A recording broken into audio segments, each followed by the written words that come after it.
Welcome back to TSL5. We are entering the pools of the standard division. I'm Alec Martinez. Sitting next to me is the venerable Charlie Cummings. Hello, everyone. Thank you so much for joining in and joining us for this wonderful tournament. Oh, quick point off of that. I saw red. Two judges agree. Points red. He stood and he stabbed. As with his show, Mark excels at the stand and stab. Correct. We have two. Bit of a flourish Scottish stance before he drops back to his normal. Oh!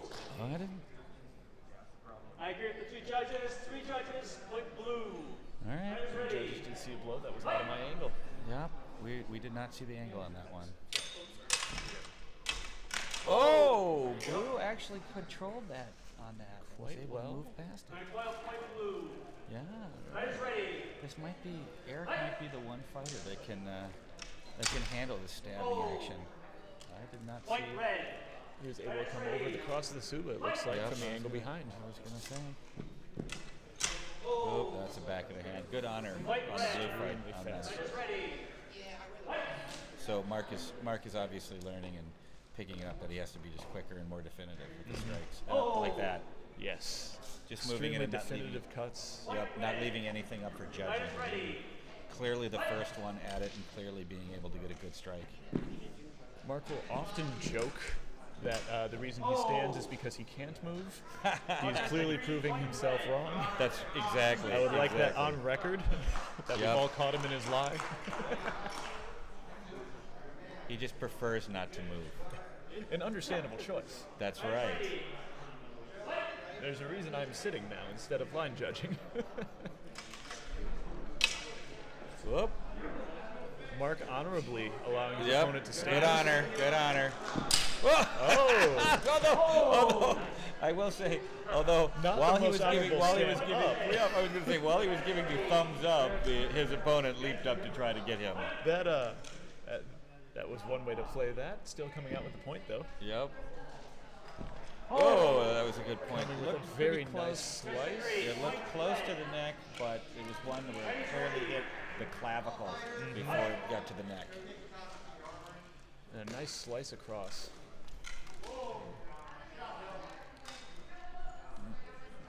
Taking the high guard and trying to bind around. Okay. Wait. Yep, there we go. And lights are back. Simultaneous. First of the match. Fighters ready.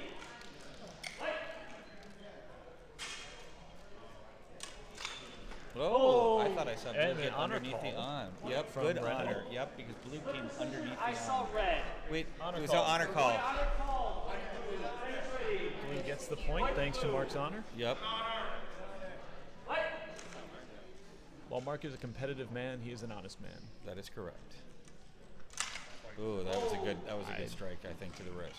He is Oh, declining he's that it was a strike. Okay, we thought we saw it too. Mark is continuing with his honor by giving up the points. Thanks for proving me right, buddy. Exactly. It's my favorite thing to be.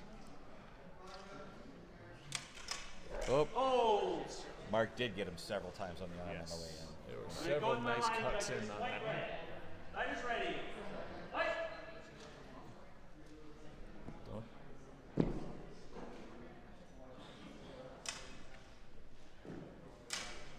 Oh! So from our angle, those ones are always tough to see because it looks like red would slice him on the back of the arm on that. But clearly, if Alan, who's the line judge over there, and Seth able to see it. did not see that, then it clearly wasn't hit. It's like over and around a lot for all the crap he gives me about Destreza. He's playing a little bit of the game. I And thought doing Blue it did quite well. Blue got it out Two there. judges say simultaneous. I actually saw red. We're going to go no score. Well, Fighters ready. I saw Blue. A very good no call. Oh! Good honor from Blue. Points red. Fighters ready. For all his joking, Mark is an exciting fighter. Oh, look at that. He's very And precise. hunting today. Absolutely. That was a very, very precise shot. He was able to wait and then literally lean back and get a very rapier-like shot, right, stab right to the shoulder. Now, did Mark tell you what he's wearing right now? What? A special Spez jacket. Right, I knew all about it. Yep, it's a brand new one, almost made specifically for TSL. Yes, he is giddy about it. He said it is so comfortable. The prototype apparently fits almost everything he was hoping for. He has a couple tweaks, as Mark always does. Absolutely, absolutely. I saw it. It needs a little bit of augmentation, like especially on the wrist area, but it's very easy to do. He did use his own plastron for it, so there's some of that addition to it. And it's a very interesting, rather than a compression piece or a chest piece on it, it's a compression foam. Yes. On it, which is very interesting. He's been extremely I'm going to let you go because I am directing this match. Oh, excellent. All right. So a little bit more on the jacket. Mark was telling me about the chest piece, along with having that impact foam that will compress only when impacted to keep you safe, but allow you to keep mobility. He's actually able to slide a hard piece of Kydex or plastic in there in order to protect his chest for more safety. It's an extremely exciting thing. We've never had a custom piece of equipment designed for the sport in regards to custom protection before by one of the major makers, and we're pretty excited about it.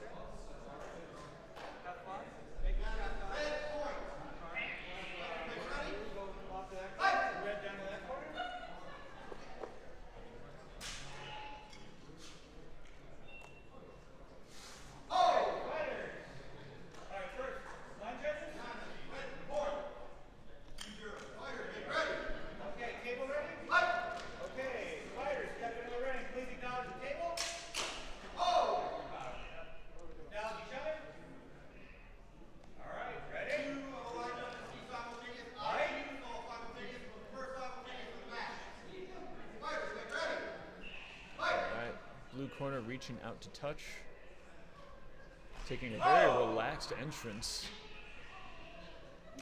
We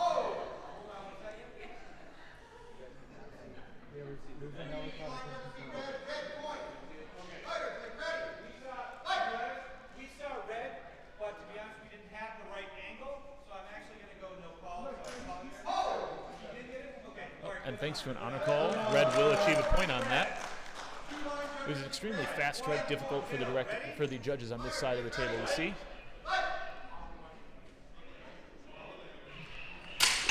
Oh, and a safety hold as we lost something.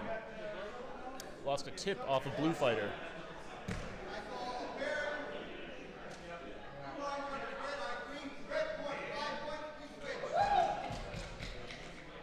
A very violent exchange. And we're going to have a temporary safety hold on this ring. Over at ring 2, appears we have two one-handed fighters facing off against each other. We have Joe Pavlinko, who you may recognize as one of the commentators from yesterday.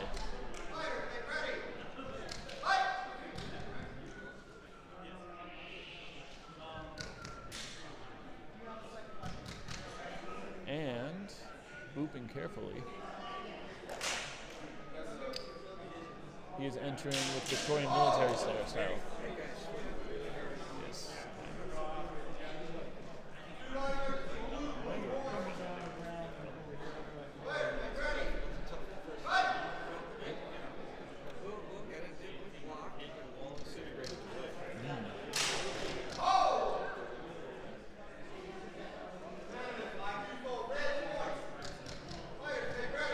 All right, ring 1 still on a temporary hold. Ring 2.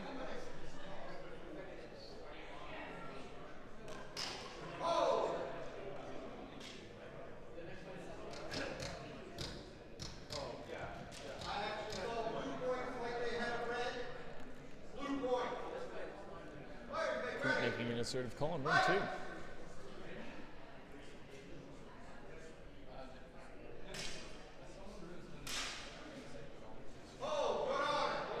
And a good honor call out of blue, giving red the point.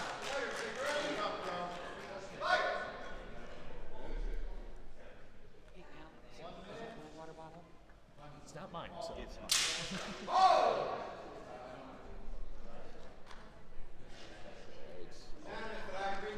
Indicating red on ring 2.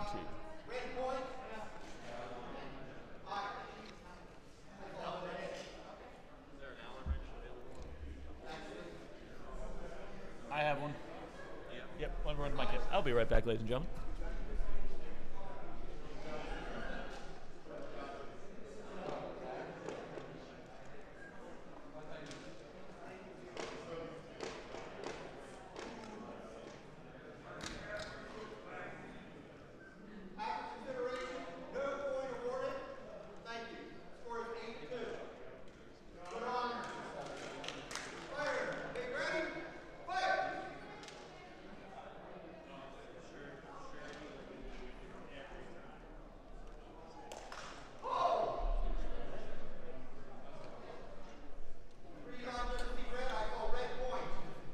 Red currently up to 9 at ring 2.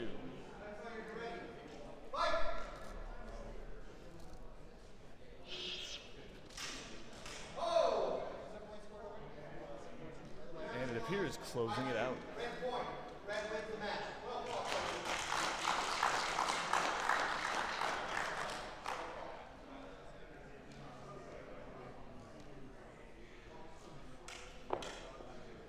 And we'll welcome back Many Mr. responsibilities Ryan. today, other from coaching and cornering and all I that may stuff. have to And jump around commentary. as well. Yes, I'm all over the place. Alright, we So had a tip break in this corner. Yeah, so we are in the standard. Yes, we are into the standard pools. This is the first pool of the standard division.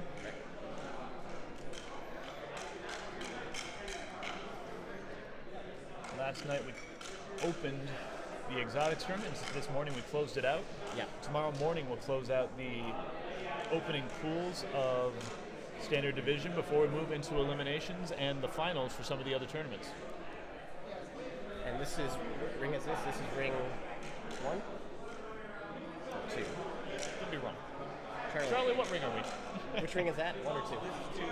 Okay, I've been announcing wrong. So ring 1, Currently active is ring 1. we have, I believe that's Tanner That is Tanner Martin.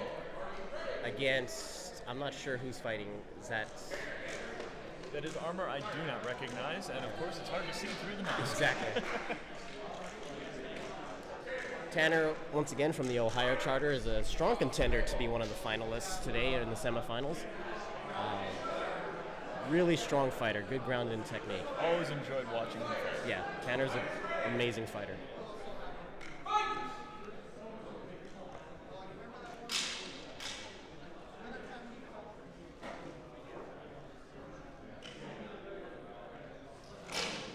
Also an extremely fast fighter. Yes. Along with great technique, good footwork, his blade speed is not to be underestimated.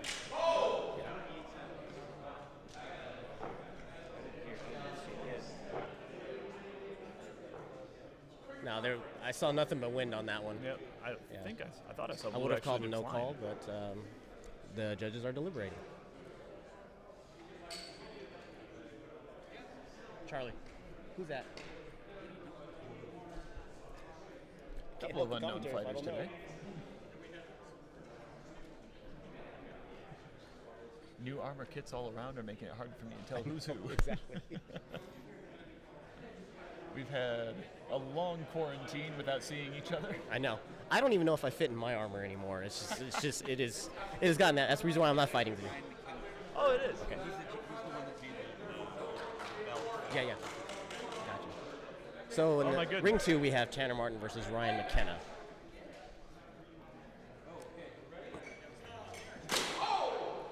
I've Very actually not fast. seen Ryan in his armor.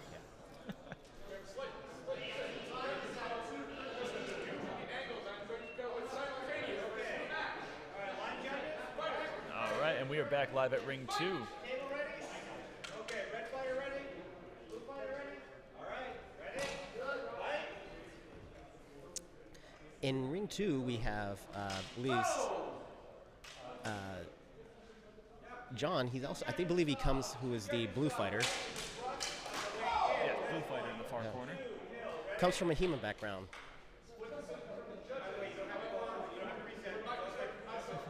Again, having to remind people that we are no longer in exotics for the resets. Appears to be using more of a Polish Saber style today. Which may explain some of the speed that we're seeing. Almost tried to do a hand check. pass. Almost tried to do a check. That's kind of something he had to caught himself in the middle of it. We saw that, but which is not allowed in TSL, by the way. There is no hand checking or grappling. Some of our reflexes are a little difficult to calm down from other sports. Yes, it is sometimes hard to differentiate. We've seen it from classical fencers accidentally thrusting too low. Yeah. We're seeing it now from a HEMA Saberist. Clearly very used to using his hand in. Very nice. An audible strike from blue, but a very close strike on red. And we actually do have a power call.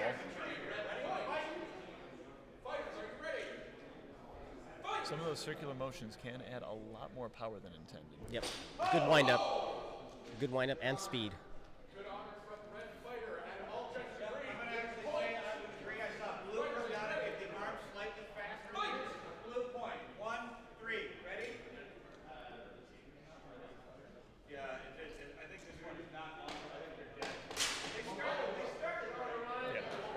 So the rule in TSL is that your Sabers must start the match ignited. However, if they break in the middle, we are not going to take time to do any soldering. Correct. I did have to do some this morning before my matches, but that's separate. That is notorious for my Sabers. They will start at the beginning of the fight. They won't finish working, but they will start working. Ooh. Excellent attempt at a volt, but I'm not sure he was able to fully evade. Much more difficult in this sport. Yes, much more. Admittedly, one of my favorite things to attempt, even if I can't pull it off. She did it just on, if we had style points, I would award style points at that point. I liked it back when we used to have. I don't know if they forums, do it. Carlos just brought that up. He may be the reigning champion of style points. Yes. Yeah. For those of you who watched this morning, Carlos Garcia was one of the first fights in the exotics division holding a pipe. He's an extremely fun fighter to watch and very active. Yeah, it's very hard to keep track of both rings right now because there's a lot of good fighting going on in both rings. I believe Tanner is up in his ring. If I can see the scorecards. On a call coming against him.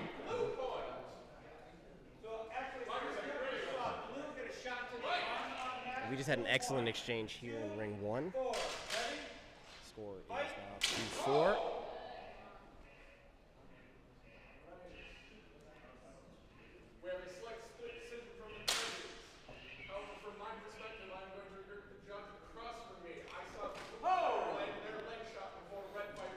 Excellent thrust in. Two judges saw red, three judges saw red, thrust in, red point. 5-2, switch sides. 3, 2, 1. I'm going to go with two judges thrust, big point blue. One of my own personal weaknesses when practicing things more like Polish Saber is the thrust, because those circular motions do take me offline for a moment. Yeah. 1 minute remaining. 3 judges agree, blue point. Fighters, are you ready? Oh. And we have taken out half of the media team. Rest in peace. Yeah. Flying Sabers, by the Flying way, are Sabers. also not legal in TSL. I am now reporting this as a ghost, by the way, because I was just recently killed by a Saber. Rest in peace. I will say something wonderful at you. That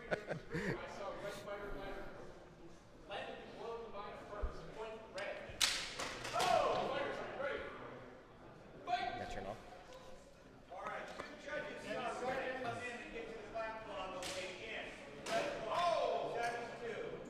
Red managing to maintain a fairly commanding lead in ring 2. While our ring 1 fight maintains very close.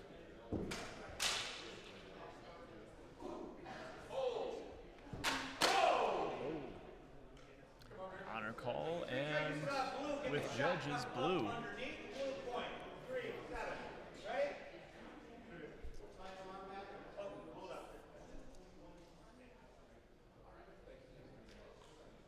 Had a temporary safety hold in ring 2, while ring 1 finishes their deliberation. Seems to be a good match going on in ring 1 right now. Final exchange in ring 1. Final exchange. Tanner remaining patient. Oh! Red was able to pull out a point on that one. And It's like Red was Tanner- able to take the entire match.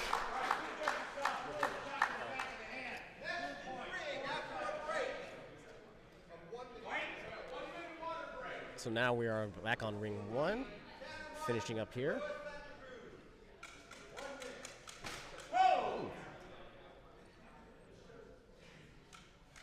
Okay, 2 judges saw blue get in on the inside arm slightly faster. 2.57. Score now in ring 1 is red is 7, blue is 4.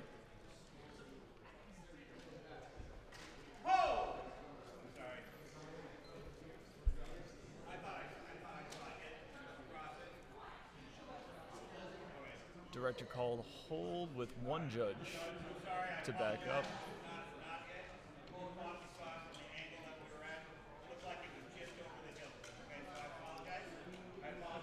All right, but no call will be made, and ring 2 will continue.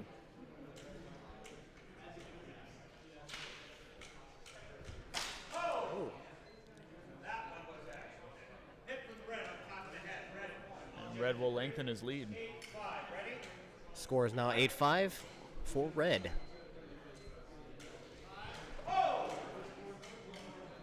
Attempting to void the body again. And final exchange has been called. That one was a simultaneous. First one of the match. Ready? Final exchange. Fight! It appears Tanner will have That a was a second very round clean in hit ring by 1. blue. 3 judges saw blue actually get it. Blue ducked it, blue point. So 6. I would have said that was a little low, And but they gave it to him. red will take the match. Should be seeing a double match coming up. Okay, so we are now back at ring 1. We I have believe Tanner Tanner's up preparing for his again. next match in a row. So it looks like he's doing a double back-to-back. They're always a little brutal. Meanwhile, we have 2 line judges playing patty cake and doing a fairly excellent job. They're actually doing what we call Sinawali in an attempt to do Sinawali, It's a little bit hard with the shorter sticks. Yeah. That length.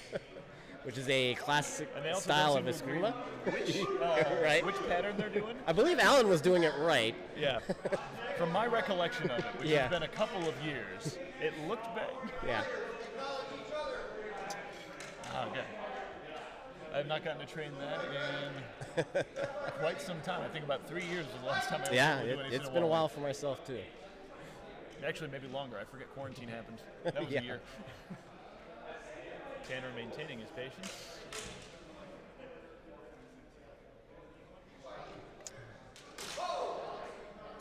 It's like Tanner came up on the top Excellent of that. void in order to make it over the top.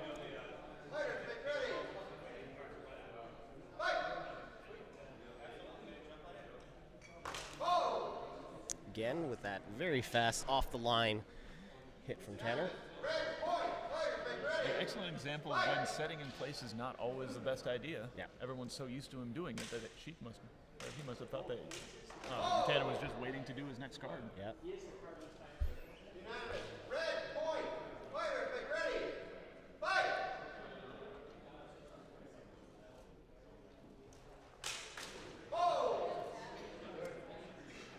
Tanner's quite But I'm not sure if there was another touch that came in first. We have a couple conference in.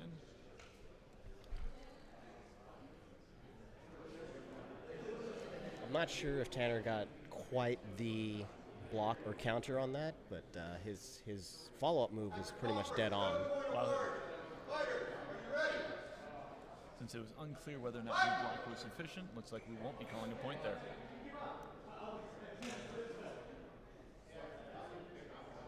Tanner baiting a little bit. And it appears he was able to draw him into a trap. Something Tanner's doing extremely well here is making it look like he is open for the attack and then just disappearing. Oh, yep. There's a good clamps up, overextending. Tanner took advantage. Five points, fighters are switching sides. Tanner also has some of semi-full plate. I believe he is fighting in standard, and he's also fighting in Hema Longsword. I believe that is correct. Yeah, and he advanced from his pools in Hema Longsword.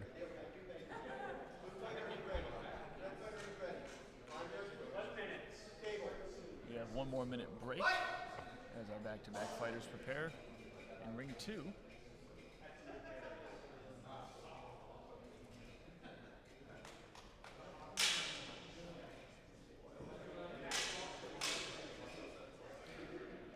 Tanner maintaining a nice center of balance in this fight. Very nice. Very nice. And coming nicely over the top for a beautiful thrust to the mask. It's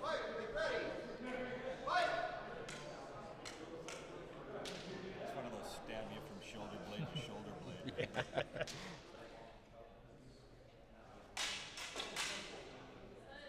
An excellent series of parries out of Tanner. Great defense going on by Tanner there. Another great series of defenses. Waiting for the right moment. Disarm and the Getting tap. unperturbed before the disarm and a gentle tap to finish. Now, back in the day, we'd have to do push-ups if we were disarmed. I think in the middle of the match, you're allowed to store them for later. Oh, you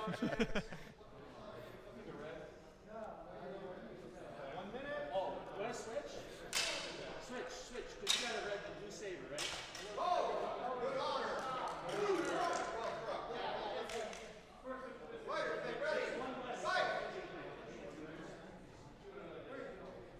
Tanner in ring 1 maintaining a commanding lead and a commanding presence. Okay, Quint is red. And using his speed to his advantage there with a good honor call out of the blue corner. Tanner's looking really sharp. Yeah. Glad I'm not in his pool. We can Tanner absolutely always tell looks which sharp. fighters have been training extremely hard over this past year. He's one of the sharpest fighters around. And actually, you know, Tanner's like, he has a very commanding presence in the ring, but he's probably one of the most laid-back guys I know. He's an extremely gentle personality as a human being. Just the ability to turn it on is definitely there. Yeah. You would never guess just by talking with him. Those are my favorite fighters, though. Yeah. I like being able to hang out with you afterwards. As ring 2 resets, red fighter goes for a quick point to the body. Red, hold it. However, I saw a thrust. I saw an invalid thrust. No score. Fighters ready. The point. Good honor. I agree. Red point. And red finishes off the match in ring 1. Tanner So the final score was at 10-2. Ring 1, Tanner takes the win. I saw red. Point red. Fighters ready. Fight. Back on ring 2.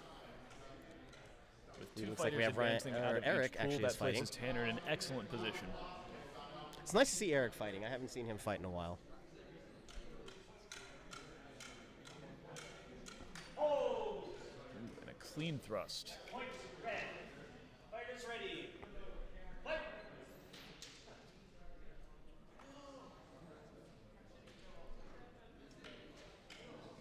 Red definitely playing the range game with a fully maxed out Saber. Yeah. It's very interesting to see. Very few fighters will actually choose to not max out their lightsabers. I was a big advocate back in the day when I started, was like, I don't need a long lightsaber. I was proven wrong very quickly. And I quickly first changed my game. I had the exact same experience. I advanced pretty far through people with, variable length sabers, and I encountered in the quarterfinals maybe. Yeah. My first full length and got schooled. Oh, yeah. Completely. It was actually Mark Carrico that gave that to me. He's like, his first words to me, your saber's too short. If you are an absolutely amazing fighter and your opponent is not, range doesn't matter. But when you're both working extremely hard, every little edge counts. I agree.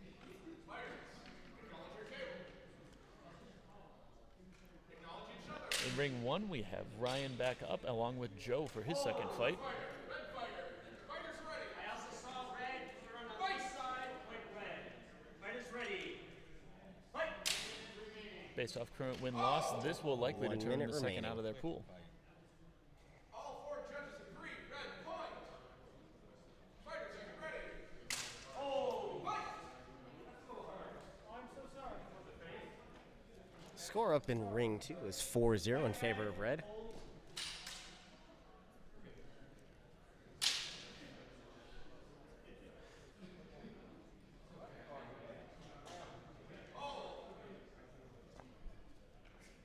Over in ring 2, we have, looks like Ryan Blankenship and Joe Pavlinko. I'm not sure if the feed is on them right now, but looks like it's a good exchange on that side. Thank you. Switch sides. Fairly even in ring 1 at the time. Fighters ready. 3 judges agree. Red point. Fighters, are you ready? And Joe Pavlinko out of blue corner taking a second point in that fight. Oh. Two judges say red. Points red. Fighters ready. Fight. Currently in ring 2, we have a 6-0 scorecard, all in favor of red. And it appears he was able to up it up to 7. Working hard to close out that second spot. 30 seconds remaining. Actually, this will be the first spot. I'm sorry, I'm watching the other ring. I know.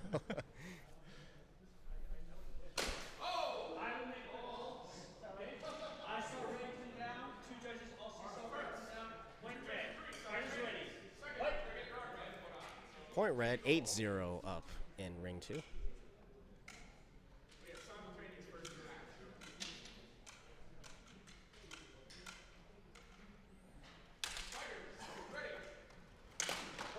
Nice. I saw blue come under before the final point blue. Blue finally on the scorecards.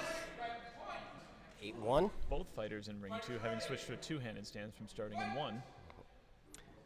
He was working very well with that single hand, but yeah, it is interesting he's finally changed it up to 2. Final exchange. Working towards final exchange. Point red. Final exchange. Fighters ready. Fight. And an honor call in ring 1 giving blue a point. Which maintains an extremely close match in our ring 1.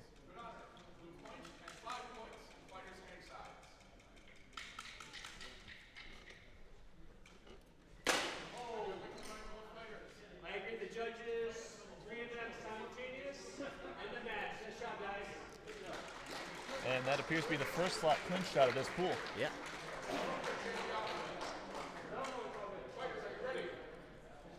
Now back over into ring 1. We still have Joe versus Ryan McKenna.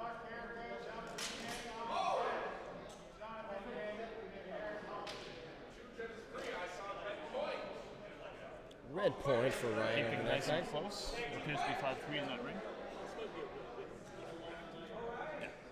Who's up? And Jonathan? Okay, yeah. Yeah. Okay. Back on ring 2, we're actually going to focus on this fight because it'll be Mark Carrico versus Jonathan Yang. Both single-handed fighters. Jonathan using more of a Polish style, and Mark with his McStabby face style. So we shall see how it goes. Interestingly, 2 styles of historical Saber come into clash here. Yeah, Mark exactly. playing more of the Victorian school and praying at the altar It's of Alfred McStabby Hutton. face. He likes to say it's Victorian, but it's McStabby face. That's all he likes to do. I don't know if you managed to catch the full co-host Quarantine TV with all of us in our copy No, of I Cold missed Steel. that one. I totally missed that one. I wanted to catch it, but I totally missed that one. It was essentially us sitting around just visiting because we haven't been able to see each other. Yeah. All me and Mark do is we just talk crap to each other. We don't, Yeah, right. People don't think we're friends. We are. We're really good friends. My favorite hobby love the of that guy. show is to get him on tangents of Warhammer. I honestly, like last TSL, he traveled with me in a car for 8 hours. Many of those hours were spent explaining Warhammer. I then proceeded to turn on an audiobook just to shut him up. It's not a game for everybody. It sounds pretty cool, but yeah, I But don't know if if I you'd can like get to into learn it. more Yeah, about it. Here we go.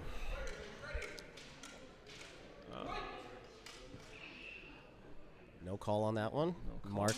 Mark says, "What the hell?"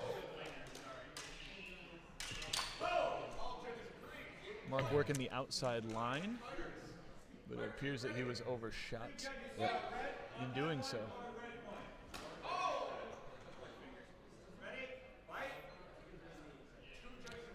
Score now 1-0 up for red. Jonathan taking more of a rapier stance for this fight and working far more of his thrusts. Mark seems a slightly out of measure. He's just missing out of it. Yeah. It appears he's actually being outbound. Yeah, it's a good example of two, classical styles being put up against each other. So Mark moving into Swetnam. actually, it seems like Mark is adapting to his style. And effectively so.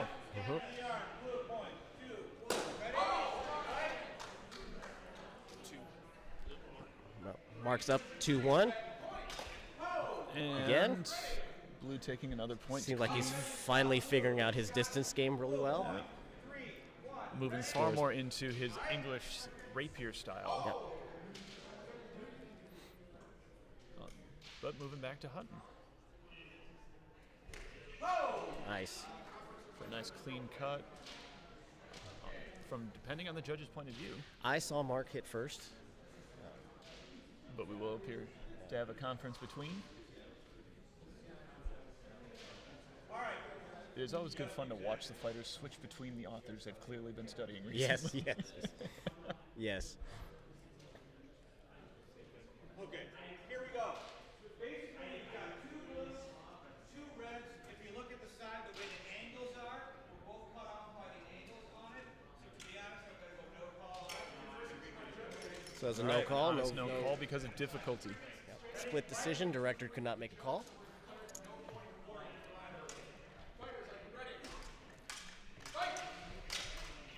Mark chewing his small Very circles. good use of saber work right there. Defensive. An excellent footwork on both parts. No one getting tripped up here. And a very nice cut to the inside arm.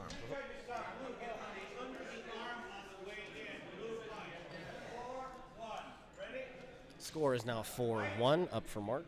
Mark now making it harder to close with his current stances.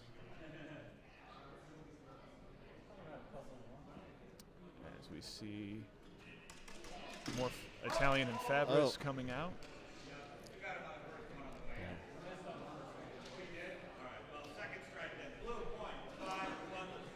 Still good honor. That is our first switch.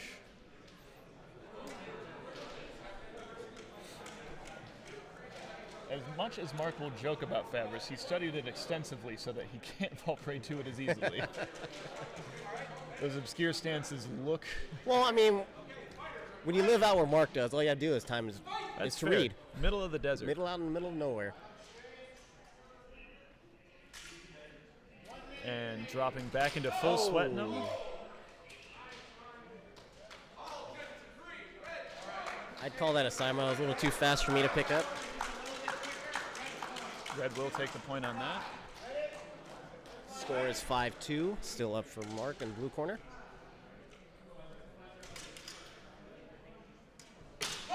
Nice. All four judges saw red straight to the leg. Red, point.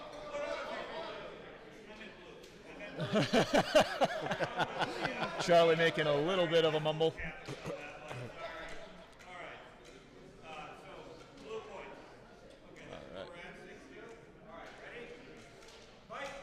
6-2, Mark in the blue corner taking lead, or continuing his lead.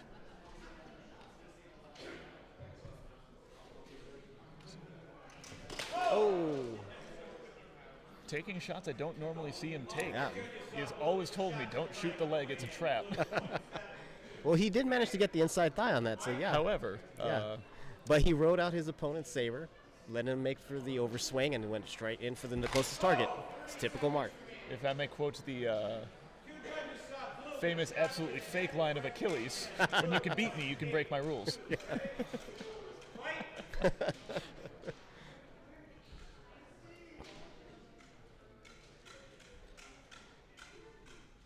Maintaining distance as Swetnam. Oh, with the And disarm. while the disarm was able to take the blade, he was then able to take the hand on the way out.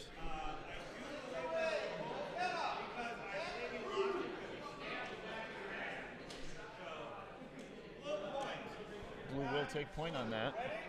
Score is 9-2. 9-2. Mark's heavy saber coming into play here as he starts to take a broadsword stance.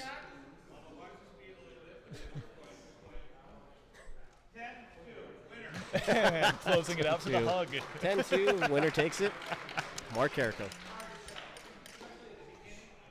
As typical, he'll probably be in our finals. Mark is definitely one of my favorites to jump up as well. He's not one of my favorites, but you know, I mean, it's just. But he's just here all the time. He's always in it. He is studious, he is hardworking, and he is fast. I'll give him fast. I'll give you fast. It looks like we have Ryan McKenna taking his third bout in ring 1.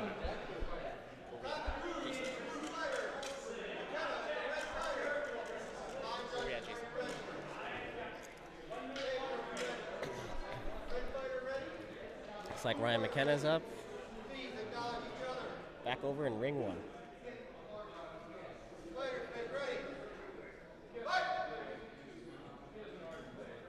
And that means coming up, we're going to have Tanner versus Joe Pavlinko, which will be a longsword versus a military saber. Yeah, that'll be a good fight. I've worked with Joe before. He's part of the SoCal team, and so I've gone down there and trained with him a lot. And Joe, he's really jumped up his game from one hand because he really wanted to stick to one-handed style, and he's definitely made it work for him.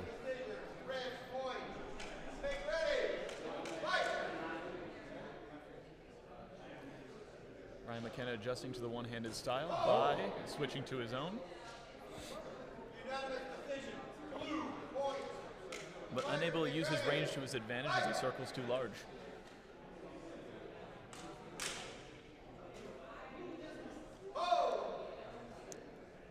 And falling victim to an underhand thrust. Yeah, it was very quick.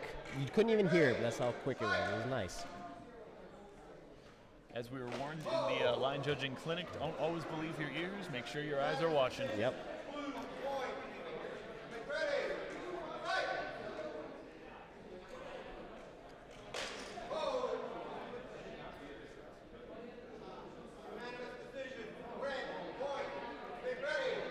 Ryan putting himself back in the game.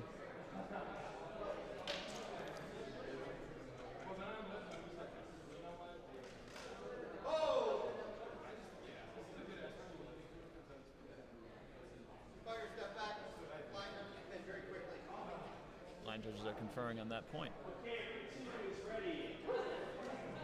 The line judges for ring 2, Carlos, Alex, Carlos. And both fighters in ring 2 will be fighting for their first win today. And we have Eric and Jonathan.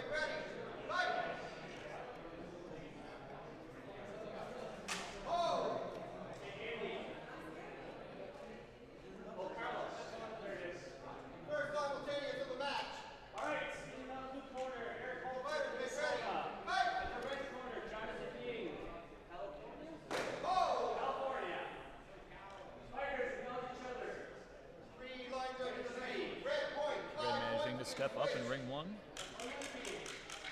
as Ryan takes the 5th point for the switch.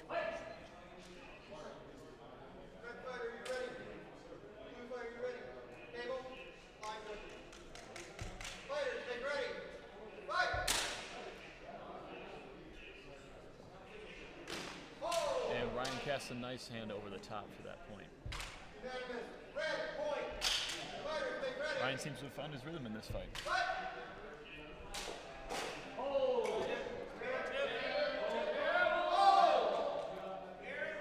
Looks like there was a broken tip that flew over from ring 2. I have brought 8 spare blades. Oh, I know. Yeah, I think one TSL tournament I ended up going through like 4 blades of broken tips. But I just kept gluing them back on.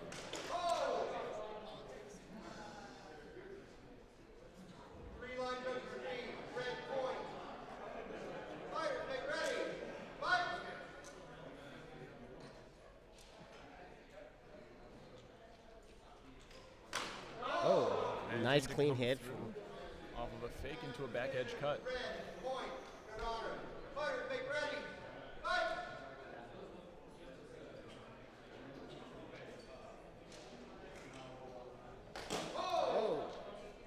And coming up nicely from Fool's Guard into a low cut. Red, point. Fighters, It's make a ready. nice clean hit from red corner. Fight!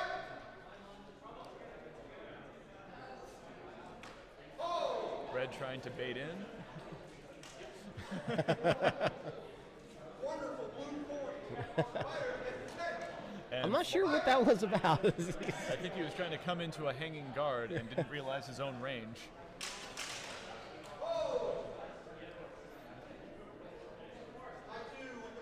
Blue point for the head. Fighters, make ready. Fight! 1 minute.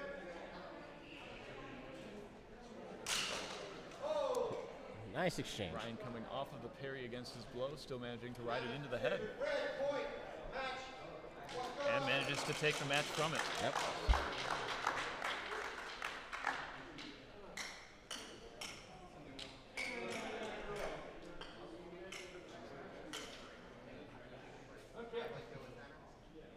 All right, 0-0. There's no score because of the safety infraction. Fighters, ready. We are back together at ring 2. Here we have Eric versus Jonathan. And with an honor call, Red takes the first point. We recently had a tip fly off at the beginning of this fight, but they've managed to fix the blade, and Eric is back in it. There is a competition the Florida Charter held unofficially every year to see who takes the most tips. Thus far, Ayman Abdu remains the reigning champion. Oh. Again, both one-handed fighters, so this will be an interesting fight.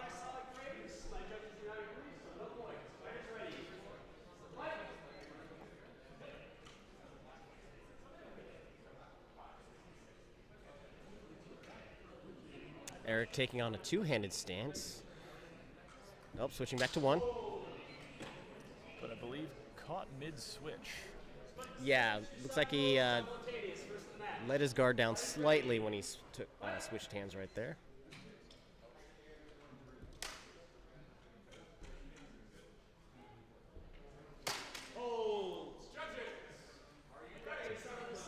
So it looks like it was over the top onto the arm for red. Honor given as well. Score is now 2-0 up for red.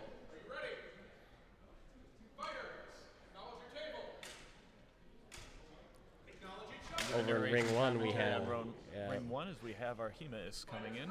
yeah, we have Joseph Pavlinko versus Tanner Martin over in ring one. Fight blue. Fighters ready. Fight blue. Pretty good fight up there. Fighters ready. Fight. Joseph versus Tanner. So we're switching back over to ring one, where we'll see Tanner versus Joseph. We will see Tanner have to play more off of that swinging strike or bind because he has a range disadvantage. Yeah. This will be interesting to see because Joseph is a very, very proficient one-handed fighter versus Tanner, who is a very good two-handed fighter, but on occasion does switch to a one-hand for a good counter. Currently testing one another's blades at center. Fighters ready. Fight. Oh. Judges agree. Point red. Fighters ready. Oh! Tanner, fast as usual, off the line. Sprinted right off that back foot, got on the inside. But Joe able to come underneath because of the range. Oh, so Blue got awarded the point. Okay, Yes. I was wrong. He was able to sneak under before Red had collapses on top. Red was Tanner able to answered break that with the one-handed release. answered with the return shot. Fighters ready. Joe ready on the mark to make the call, but Tanner able to come over the top well before him. Fighters ready. Fight.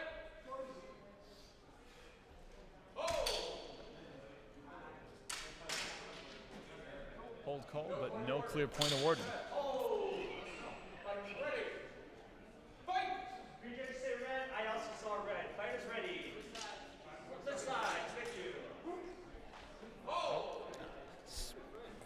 Really good over-the-top hit right there onto Joe's arm. That was a good point for Tanner. Timing his releases extremely well. Yeah. Maintaining the look of a two-handed fighter while still using the range of a one. Yeah. Joe will have to adapt to that. Joe needs to just poke him in the face, which is a lot harder said than done against Tanner. Tanner's maintaining his range extremely well. Yeah, he's really good on his retreat. An honorable call from Tanner, acknowledging Joe's strike. Joe was able to take it over the arm.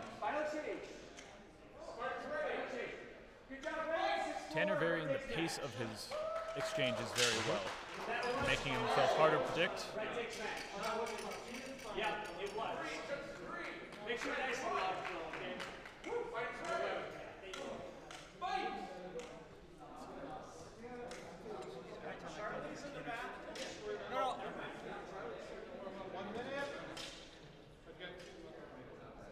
Joe maintaining a central guard, trying to avoid giving his edge. Both fighters being cautious, not wanting to give too much to their opponent. Excellent defense on both sides. Very much so. Very good judgment. Oh, Tanner able to just take comes back control of really the good. blade. Springing off of that back foot again. Just getting right within shot. Score is 5-2 up for Tanner.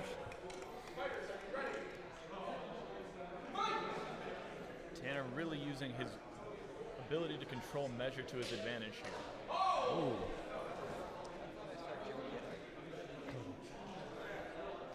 Red is declining point and insisting blue got it.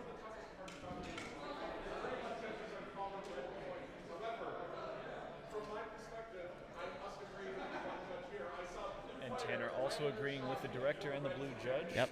Tanner called it as well, so good honor. An extremely honorable call on Tanner's part.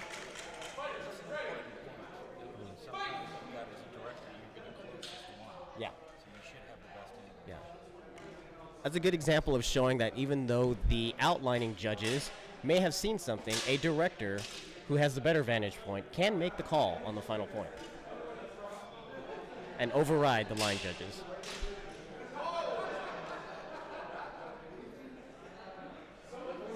Another split decision in ring one, as they conference to try to determine who saw what. It appeared that both judges on the side of the incoming cut for blue saw blue, and the incoming cut for red saw red, which may come down to another call of angle. Yeah, so we'll see what happens. That was a pretty tough call. I can't see it through my angle, so I'm not sure exactly what happened.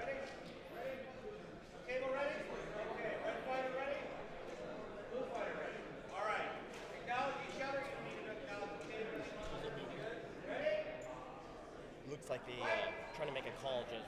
So.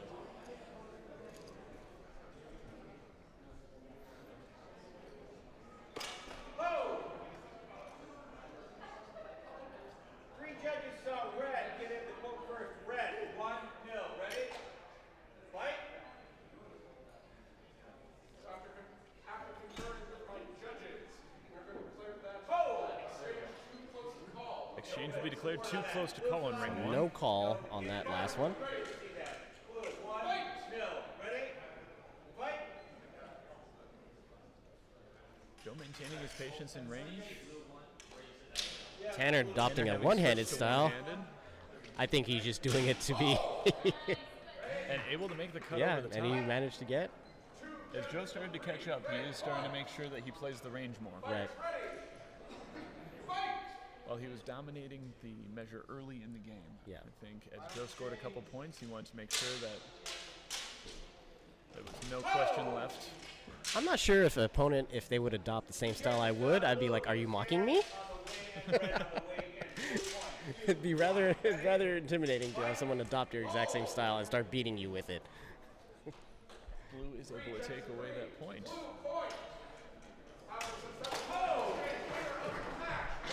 And Tanner is able to take that match. However, Joe has taken Tanner away. We'll switch back to ring two. Ring two here, we We have have our two thus far undefeated fighters of this pool with a Mark slight armor Carrico. malfunction.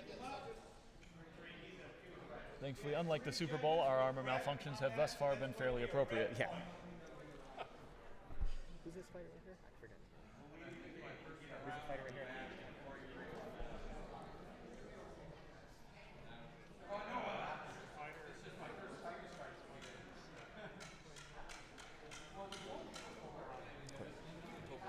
All right. So we have Clint O'Brien and Mark Carrico in ring 2 as our thus far undefeated fighters in this pool. Funny thing, if you didn't catch the exotics, Clint also fought in exotics, and little unknown secret, he's actually a blacksmith, and I believe he actually manufactured all of his armor himself, and he actually did make some gorgets that were modeled after the winter trees. So yeah, he showed me some of his work, because I'm actually a bladesmith myself, and we kind of exchanged some of the work that we've shown. And yeah, it's a very and Mark actually does a lot of his own work too. So he does we have indeed. both I skilled used craftsmen. 2 sabers from him. Yeah, he's manufactured his own sabers. Mark's come over and used my forged and made something that looked like a knife. But no, I'm just kidding. He actually did make one. So, but yeah, so not only do we have some skilled fighters here, but 2 artisans as well. With honor, blue will take that point. Excellent honor call from Clint.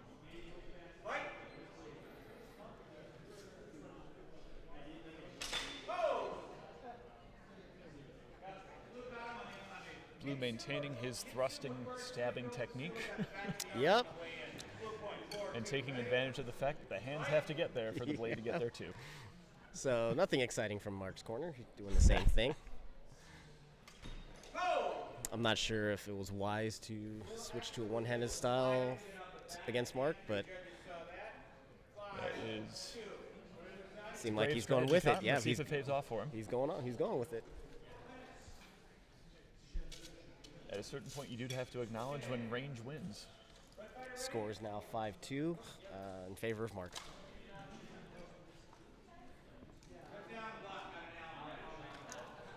Joe, that was a good fight against Tanner.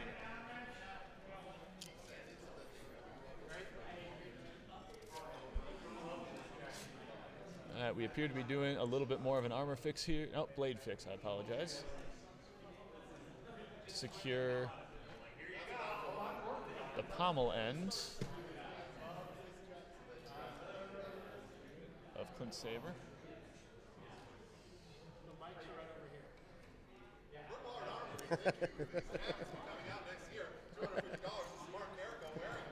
Oh, we have been talking him up. Anyone who has not noticed how trim he looks in that jacket should spend more time on it.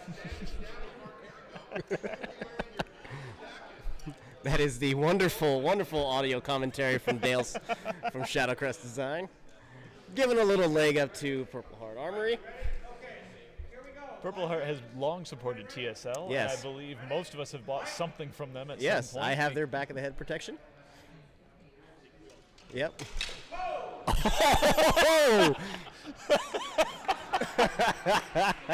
Ladies and gentlemen, that was performing a move I don't know the that name deserves of. style points. We don't give it, but that's style points. Oh, he cut more than his legs. I don't believe Mark wants children. So Mark I don't doesn't have believe balls that point was anyways, so particularly important. he hit nothing.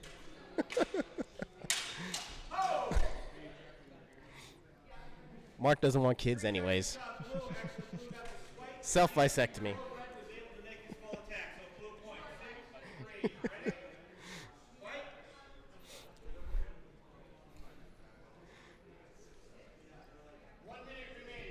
Last minute remaining on this fight. Score is 6-3. Mark taking a nice thrust forward.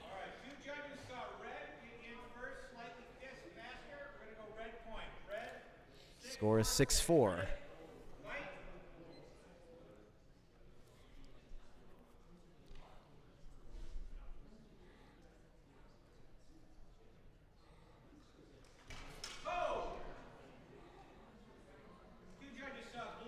Mark taking the next point. Now Mark is currently sporting a saber that, as expected, he made himself. Mm-hmm.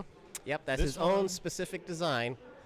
I still don't understand it, but It works. This one in particular has has a grip patterned after his Yes, the wire wrap. his saber. Yeah. I don't mean lightsaber on that one. Yeah. It is actually, I believe, it was based off of the Marine Corps NCO saber. Yes, that's right. For this model. And actually, I believe he's using a Suba from one of his two-handed design Mandos.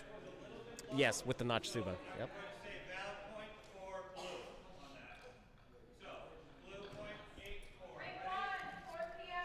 Score is 8-4 for Mark.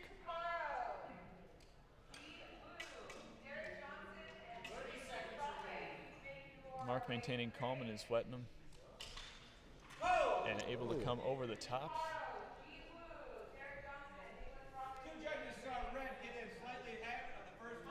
But Red was able to Red take is the still point not away out from of that this from the fight. opposite angle. Making a slight comeback. 5-8 in favor of Mark. Not quite, not quite.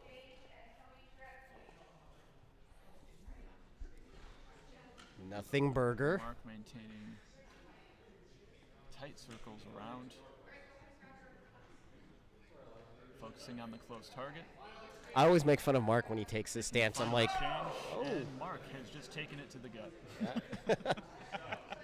I always make fun when Mark takes that stance with his hand up by his head. I'm like, you can't hear me? Are you having problems? Or that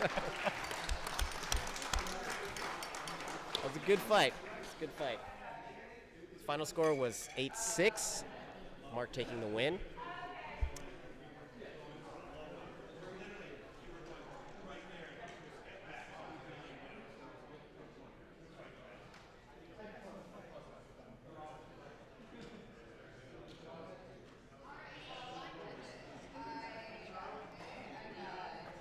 All right, both rings So, are on a break yep. as they change to the next pools. So we have the next pool coming up over in ring 1. So in the meantime, yeah, it's a little bit break for now for the fighters. Great time to, I have no idea what is a great time for right now. It's probably a great time to thank the sponsors of TSL who have Yeah, let's do donated that. prizes to this particular. Let's do that, because I have absolutely don't know who they are right now. Let's see, sponsoring the Exotics tournament has been Electrum Sabercraft, who kindly donated a exotic of their own. Ah, yes, that's right. I believe we have 2 Saber prizes going to the standard tournament, one out of Saber Forge and one from Vader's Vault. Oh, Vader's Vault. Nice. We actually miss Vader's Vault coming out here this year. Usually they've come out to a couple of them, and it's really nice having them out here with their stuff.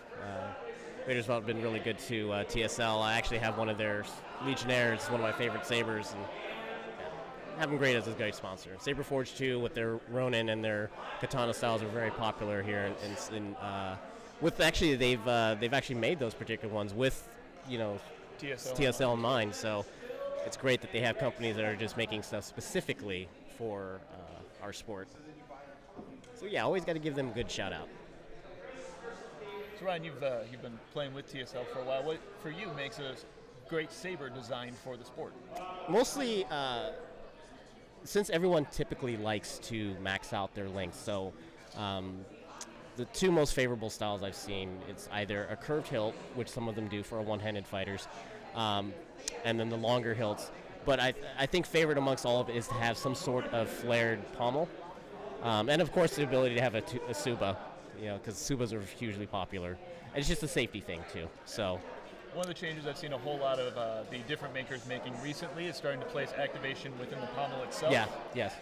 You guys have probably seen quite a few of the deactivations on the live stream as people have bumped their own sabers. My sabers I don't even like to have switches on them. Yep, I do the kill key as well. Yeah. I just have a kill key and that's it. Yep, and you remove that, the battery circuit is complete, and all of a sudden, it's really hard to turn my blade off without Exactly. just short circuiting the entire thing. Exactly. I learned the hard way, by having switches, and they always failed. So. For the sport aspect of it, and for those of the people that are watching, notice a lot of sabers don't make noise. Although some of them do, but most of us fight what we call, which is, My mind is blank right now. I can't think of the word when it has no sound. sabers. Stunt sabers. There we go. I do the same thing, and actually, I think my brother-in-law Tony, who also fights with us down in Florida, put it best. After a couple hours of training, the gets really annoying. Yeah, and and it's just more money to fix. Yes. Which it will break eventually. The more parts you have, the more likely it is to break. It will break, and so we usually like to, for example, if we have like a CS match or a special match or something like that, then we'll bring out the fancy, lightsabers with the NeoPixel setups and stuff like that. One that was wonderfully custom designed for me by Key Sabers, who make the Slayer model that was specifically designed with TSL in mind. Yeah.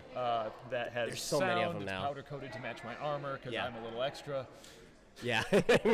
I mean, honestly, like when I first started, like there weren't so many saber makers making sabers for combat. So I had to resort to making my own through a custom saber shop.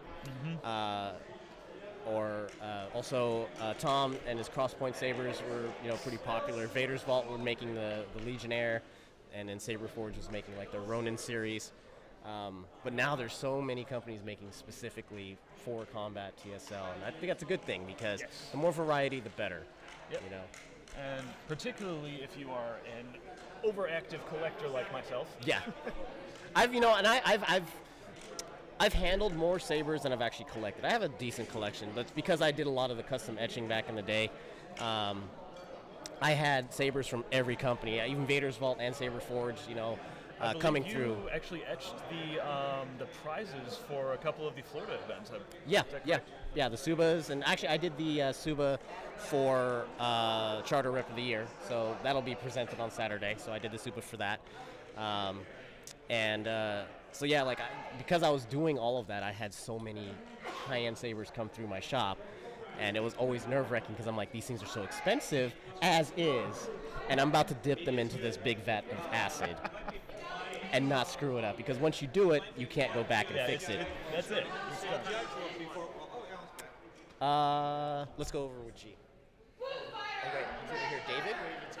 Oh my God, I don't know. Who do you want to watch, David or G? We are going to have two phenomenal fights. Let's go with G. Yeah. All right. So over here in Ring 1. Sorry, we are now back over here in Ring 1. We have Jiwoo.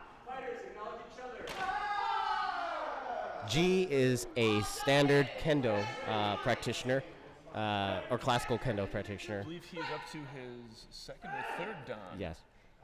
I had the opportunity of fighting G in the Steampunk tournament, and I barely beat him.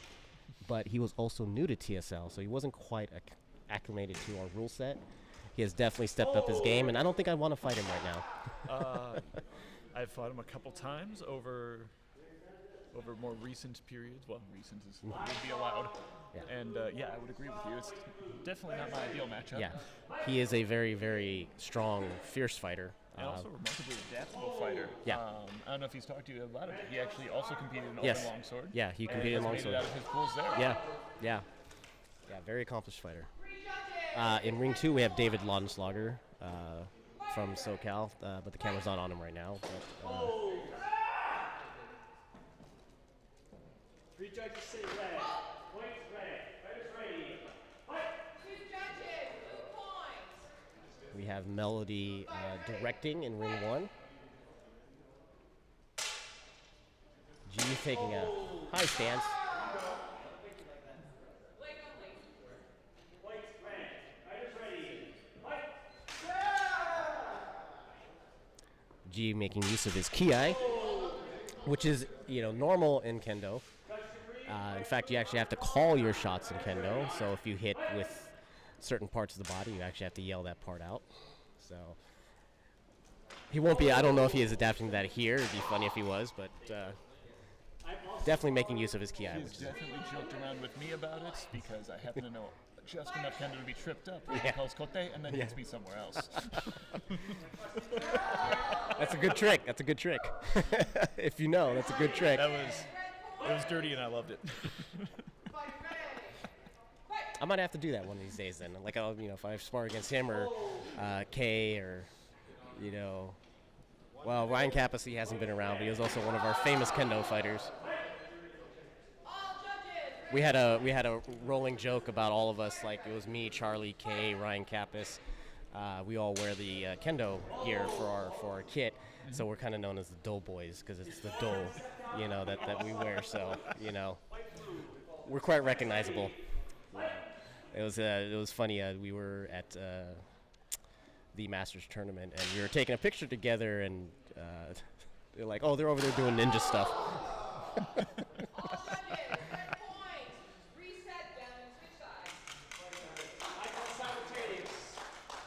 Impressively, the blue fighter is not being intimidated by No, the Kias. no, that's a good Just thing. very simply having a hard time against Jiv's speed. Yeah, he's super fast. And, Although nearly matched there.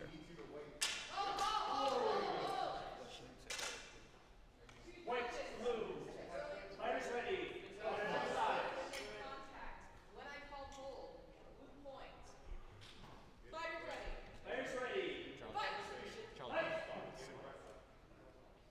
1 minute remaining.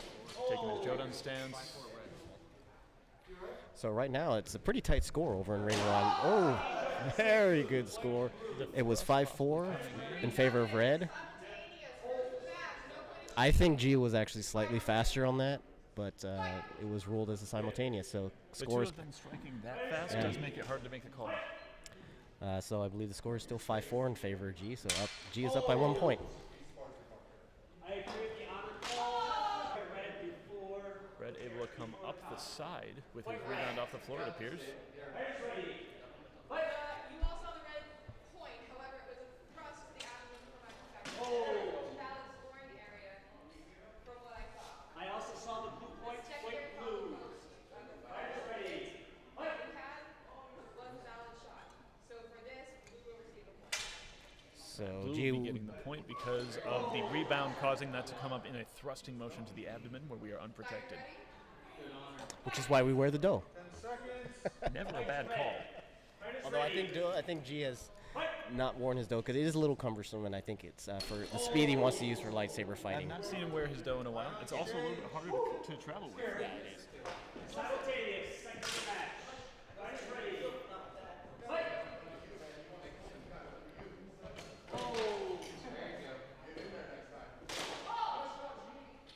Two judges say red. Two judges say simultaneous. Another series of tight points. However, G is able to take match. We travel back. G, did we get? We travel back to ring 1. We have David Lonslager It is smashing new kill. versus is that Chris?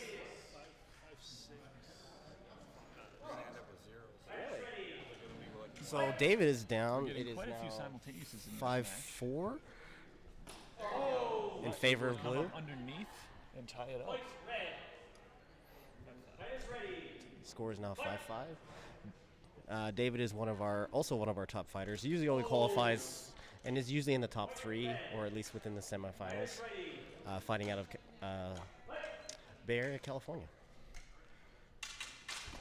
Two judges say blue. Point blue. Fighters Score now All right, is, let's go, Chris. score is 6-6. Oh. before the head lock. Here we go, no score. Fighters ready. Fight. As there's no grappling allowed in TSL, there was no point awarded. Oh. I also saw red clearly to the chest first. Point red. Red able to take 7-6. points. This is a close match for David. Like I said, usually David he usually scores pretty big and pretty fast. But seems Chris is giving him a run for his money. Did you call that before I call hold? Final exchange was called before the hold, which gives a Job, match to David. David wins. Really good show of skill out of Chris, though. I mean, to give one of our top fighters a run for their money like that. And he's relatively new to the sport, so that's Doing a great job. definitely a good shine. I don't know if you watched his matches yesterday on live stream, but he was able to do remarkably well against 3 pikes. Yeah, with the standard saber. Me and Joe were commenting on that, and I'm like, he has balls to go against pikes with the standard saber. We don't know if it was smart or not, but he definitely has some balls. I'm not sure who's fighting in ring 1 right now. I don't know any of these fighters. I'm sure this is another one where if they take their masks off, we recognize them both. Yeah.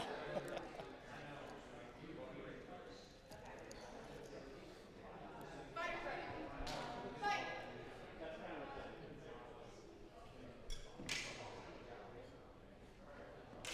Working their circles well, Oh, and good honor call. giving Red the point. Good honor. Fighters ready. Fight.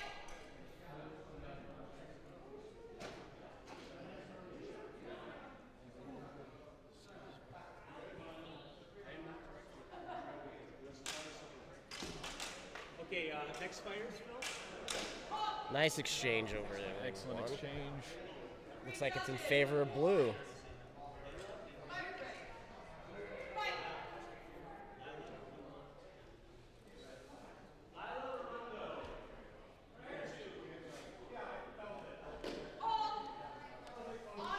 Is this the women's?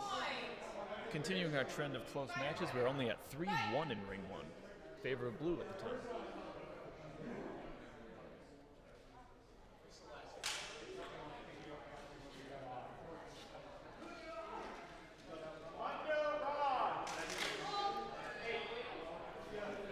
Red was able to come back, and again we are at 3-2. Yep. Fighters ready. Fight.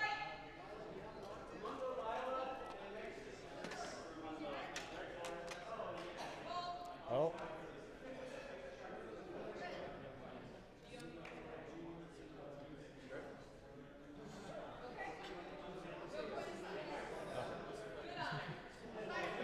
There was a finger shot seen by one judge, so we'll be replaying the point. Oh. Coming off Good a very counter. good parry. Good counter. Fighters ready. Fight. I don't know where Charlie is.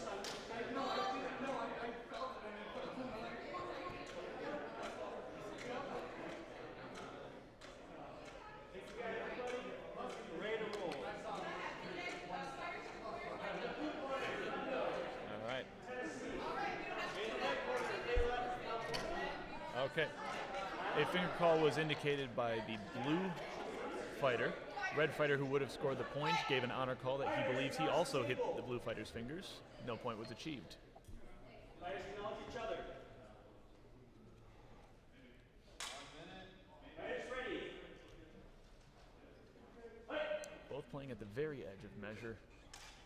Almost. Oh, there we go. There we And go. able to pull his leg back just in time to score over the top. Blue maintaining his lead.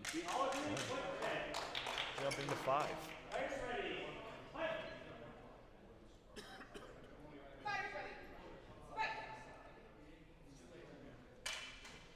Hold. White, blue. Fighters ready. Fight.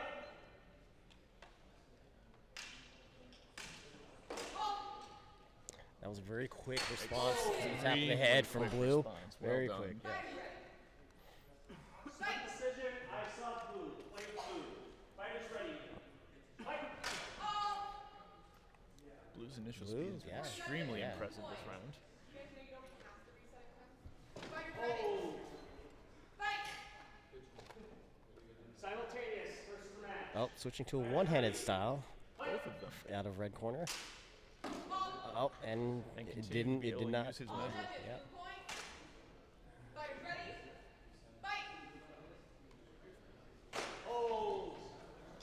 Switching back to the two-handed on both parts. White, blue. Fighters ready. Fight. All judges, blue point. Blue continuing to just evade out and be able to use that space. Hold. 10 Oh, second very call good. made. Top of the hand. No other judges saw it, so I think that was a more clean hit for blue. I saw a cleaner hit. Yep, and blue takes the win. Match.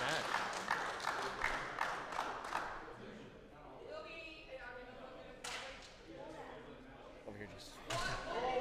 Be a 1 minute water break Okay, yeah. as we go back to Okay, yeah, they're done there. So. Moving back to ring 2. I'm in judo.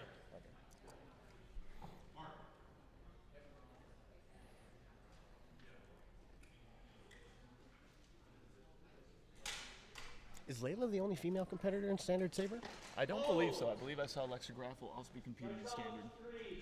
Oh yeah, that's right. She is competing in Standard. There may be more, but I did not see any of their names in pools today. 1 minute. 1 minute remaining. So Lila fighting yet again today. We talked about energy. I know, right? It's just and how I couldn't do difficult that it. can be to maintain throughout Yeah. multiple tournaments in one day. yeah, I couldn't do it. I'd be so terrible in everything because I'd be so tired after everything. Only one judge saw it. We were on this side. I'm going to go no clear score. So on the other side. No score. Fighters ready. Fight.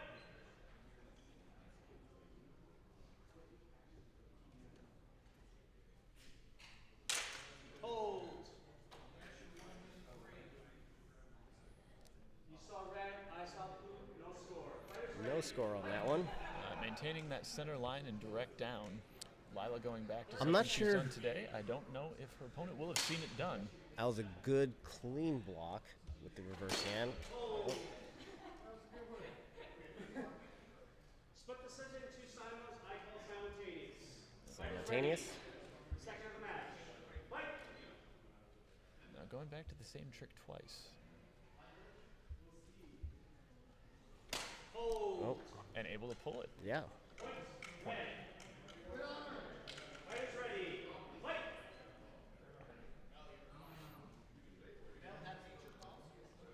Hopefully she'll choose a different angle of attack with that starting up, but no. I would probably choose to come overhand. And coming back. Moving already into final. I would go for for this match. If she would probably go for the shin, that would be, oh, that was very good. And able to come back around after Yeah. voiding. Judges all agree. Red takes match. And Red is able to take that match. Lila having a good day today. Good job. Well done. Well done. Multiple victories. Having multiple victories in multiple tournaments is Yeah, it's very A good day. satisfying. It's very particularly with the satisfying. amount of energy it takes. Right. I was asked if I wanted to switch my pool for standards to tomorrow, and I, after my exotics round, went happily. Right. I was lucky or unlucky enough to be paired up against Carlos Garcia, Oh, great. Carlos, yeah. I mean, who is a ball of energy who Yeah, I pretends don't- he isn't. Yeah. The guy is Before the all match, over like, the "Oh, place. no, I'm old. I'm not going to be able to. He's very Proceeds spry. To just run around. Very spry. He pulled 2 barrel rolls yesterday. That doesn't surprise me. I mean, it's, you know, I think scored on Carlos both of is them. he's a very nimble individual. You know? So we're back over in ring 1. Looks like Red was doing double duty here, fighting back to back. Blue managed to get the score on that one.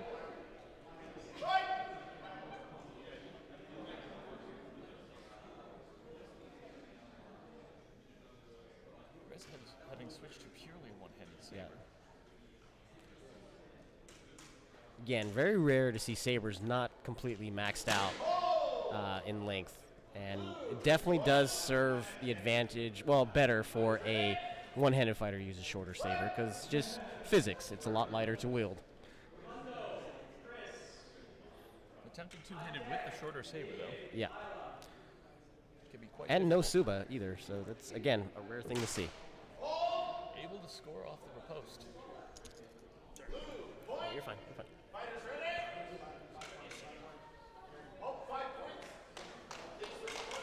And that was 5. Aaron Riley directing. I believe the original director of TSL. Yes, Is that correct? yeah, he was one of the original ones, yes. I could have swore Aaron Riley said he didn't want to do anything in this tournament, and here he is directing. Aaron has been kind enough to do a lot this tournament. Yeah, Aaron always does. He does so much more than he likes to claim, and so we're lucky to have him. Including fighting exotics again with with a single standard saber, actually under standard length. Yeah. he's very traditional in his, I like fight. I've sparred Aaron a couple times, and we both like to use the shorter sabers, and it's always fun to just go at it, because we both come back from Japanese backgrounds, and so we like to spice it up a little bit, and so.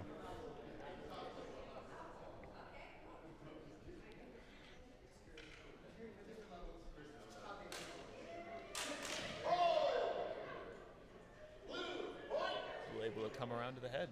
Fighters ready? Fight! All right, blue corner, Chris Suyez, Minnesota. Right corner, Ramundo, sorry, forget your last name, from Tennessee. Fighters acknowledge each other. Again, blue coming off the line pretty quickly with that stab.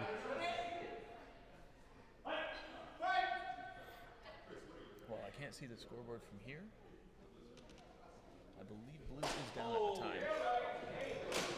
Oh.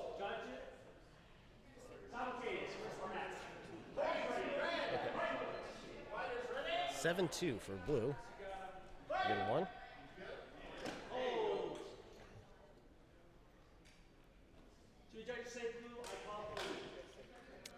I would have called that a point. I would have called that a point for red. It may have hit knuckles. May have hit knuckles. But that would also be a hold. Okay. I saw wrist, but it might have been my angle. But it looked like it was a point for red, but maybe not. And they are discussing. That's the reason why I'm not a line judge. It's nice not to pick the call sometimes. Yeah. I've also been lazy with getting certified, so I mean, it's just, I'm just lazy. Which is also a reason why I'm not a line judge. I was able to finish my certification right before quarantine. Yeah. Yeah. The literal last event TSL held. I really wanted no responsibility in this tournament, so I was just like, I'm here just to be a cheerleader and spar with everybody. And now you've been voluntold to be my friend all day. Yeah. I'm sorry. I know, right? Who chooses this for me? I run my life. As I'm, yeah, I know, right? as I'm sitting here commenting.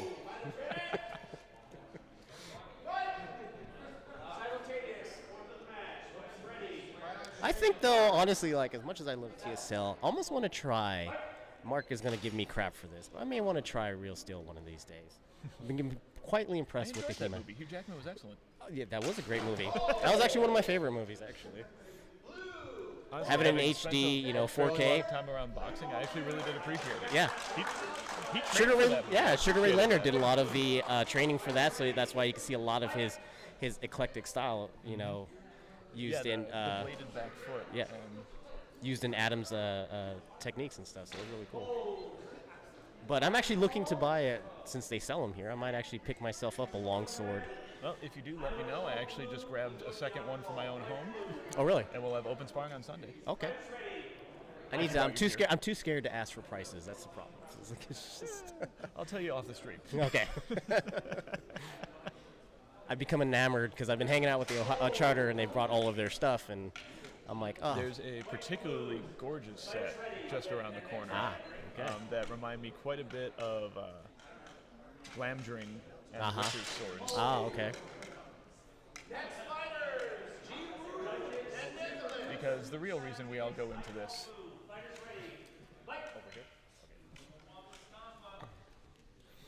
So here we have back in ring 2. We have Chris, and I never caught the second fighter's I believe this name. is Ramundo. Out of Ramundo. Okay. Nice. And an honor call. Good honor. Fight red. Fighters ready. Fight. Score is 4-1 up for Chris. Chris is showing some really good show of skill and talent. Yes. Particularly as you mentioned, having started more Yeah, recently. yeah. Being a relatively new fighter, he's definitely caught the eye of a few people. Keep an eye on him in the future. Yes. He has been a hard worker this entire time.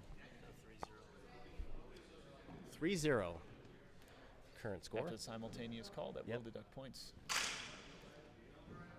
However, if one fighter has reached 0, any further simultaneous, you have to wait until they both gained a point. Right. Well, at least one of them's gained a point. Score is 3-1 up for Chris. Blue corner.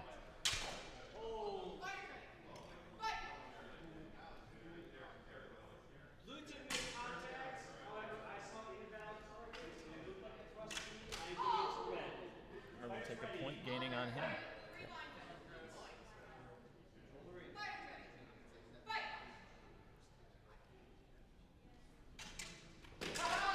Oh, very close call. Three judges giving a simultaneous, dropping them both back down. As we approach the close of time. Simultaneous. That was a simultaneous. I believe at least one fighter should be back down to 0. Yes. Yep, that is now, score is now 0-1. Yep. Nope, red was slightly faster in my opinion. Nope. Put the 1 point back on. Just say final change. Hang on, hold it. Final change. So if one fighter's at 0, you can't deduct points. Yeah. Sorry about that. We were just correcting. I didn't know that either, but I played it off like I did. That's just not in my head in agreement. Once one fighter's hit 0. Yeah. Correct. Yeah, 1-0. All right, so Raimundo will have to come out for the point in order to trigger a sudden death. If another simultaneous is hit, that will be the end of match. Oh. And it looks like red is able to pull it out according to 2 judges. And it will go down to a sudden death. If you'll pardon us, we need to chant. Sudden death. Sudden death.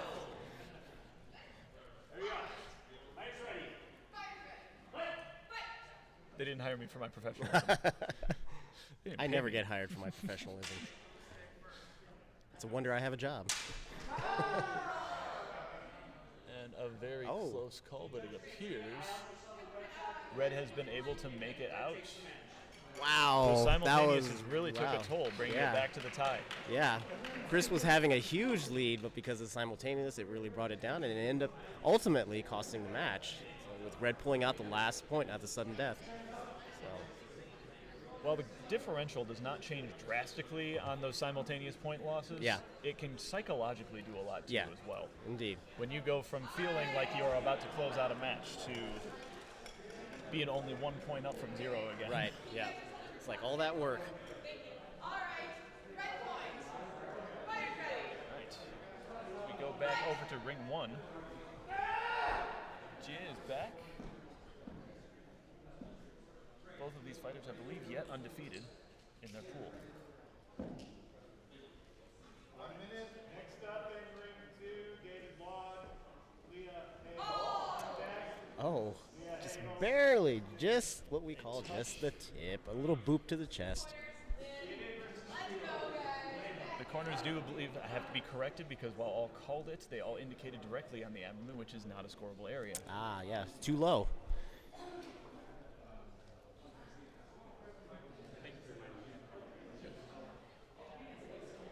It does make sense. Yep.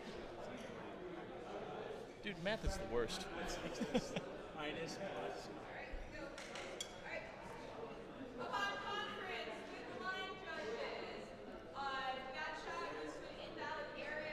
All right, we are confirming that was indeed an invalid target for the thrust.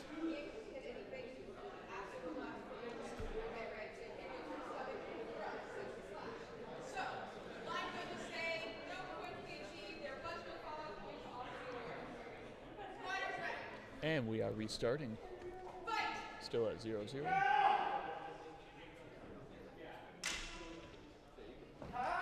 Well, really quick tap there by G. Able to release very fluidly.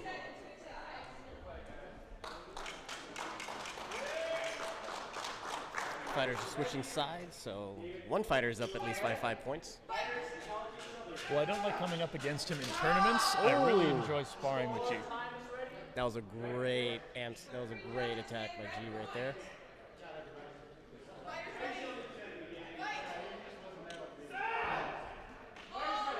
Oh, And a good honor, call good giving honor blue there the by point. G.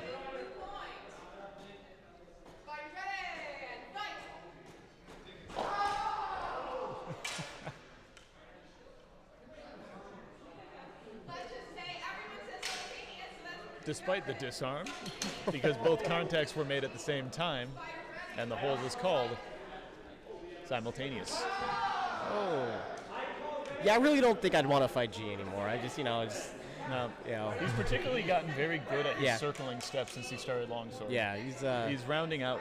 I'm lying. I'd love to fight him, but I'm just saying. I love to spar him. Yeah, I'd love to I spar just don't want to be against him in a tournament. Yeah, it'd be quite the feat to defeat him in a tournament.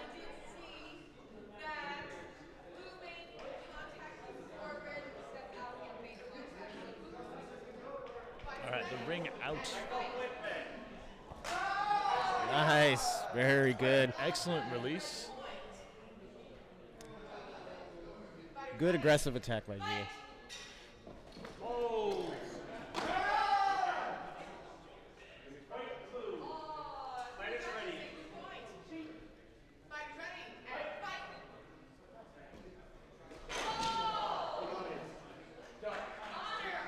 An honor call giving Blue the point despite the dive. He was able to bring his sword back onto the round. G, however, able to edge out against the same strategy that time and come up underneath the arm. Oh. Blue was Red a coming little in low, faster on but the red was thrust. definitely clear, high enough, just good.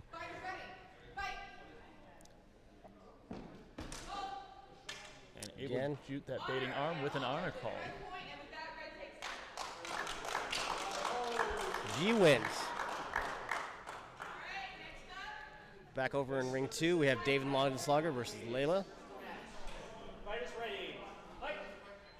It's actually a tie score right now, 2-2.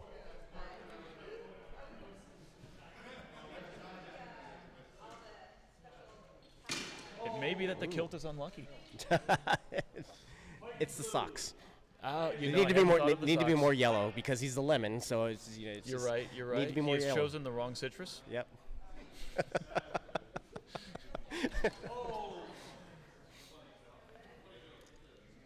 Before the invalid touch, he did touch your arm before it came under. Click blue.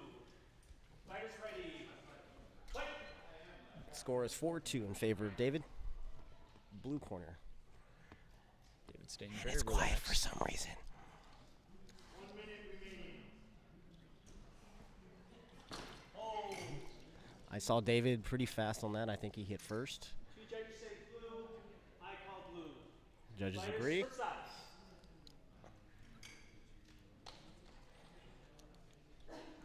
David currently also using a Shadow Crest custom. Yes.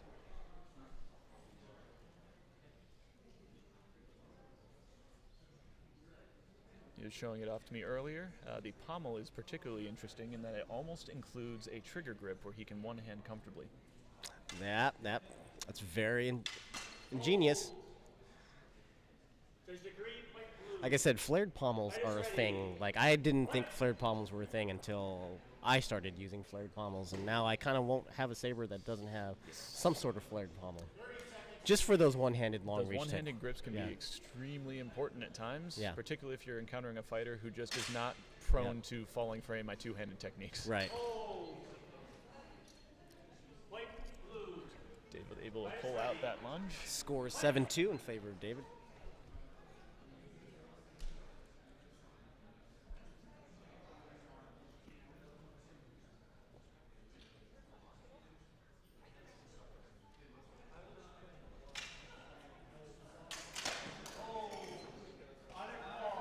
Good honor. David making an honor call. Red taking the point.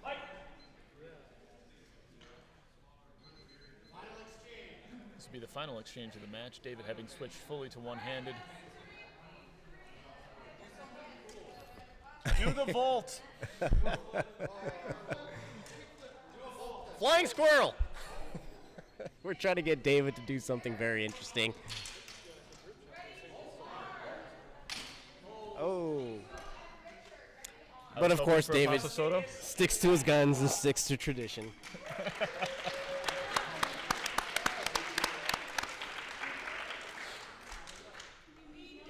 David was hassling us over. the joint stream on like, what's the weird move you pull? He goes, I don't. Yeah, exactly. Yeah, I'd love to see a passo solo. David, I won't try it. David is the ultimate example of simplicity at its finest. I'm He going likes to do it the right way. Yeah, he sticks to his technique, and he doesn't ever overshoot or ever go out of it. So Mark and I were both Not quite discussing one how for we the prefer the flair. girata because of the beautiful back turn, and he went, no. It's pretty, but no.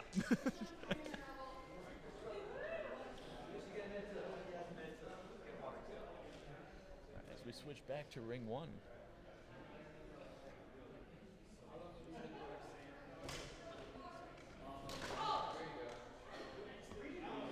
Red taking a point. This pool appears to have remained fairly close.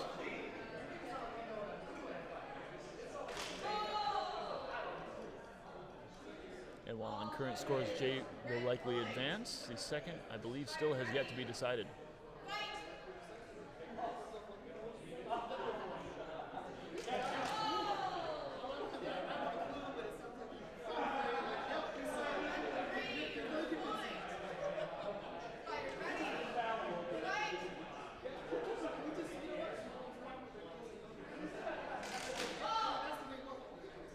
shooting straight off the line in there from blue. Appears red was able to come up underneath it. Red point got that one.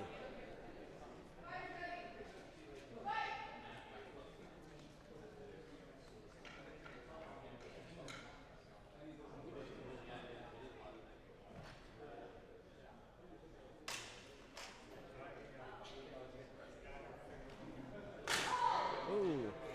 Both coming I'd call from that a Simo. It'd be very opposite difficult. angles.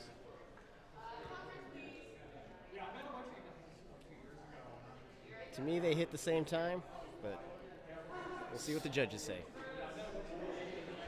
It's going to be hard to tell because of split decision. It is possible that the director, being closer, was able to see a shot to the fingers that may invalidate one of their shots. This is true.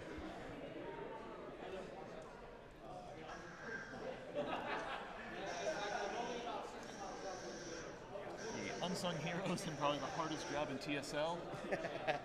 Much respect to our directors today for taking good care of all the fighters and thankfully keeping us safe in a couple situations where things have gone flying. Right. You know, we have we've killed out the half of the media team with a flying saber. Mark cut off his balls. Rest in peace. Yeah. And so, yeah. Several disarms today. Luckily, they didn't fly into the crowd. Knock on wood, that has never happened in TSL yet. So, to where a saber has flew into the crowd. So I'm not foreshadowing or trying to jinx anybody right now. Yeah, do we have wood to knock on? What is this made of? Is it particle board? No, that's Well, plastic. that's plastic, so... Well, we are SOL. Yeah, now we're screwed. Ryan has killed us all. It's my fault. At least you know. Yeah. Now I know who to blame. If I have gone missing, now you know why. For posterity. This is how we died, folks. Another judge call on this last call here. Chris, Minnesota, blue, Lila, in red, Nevada.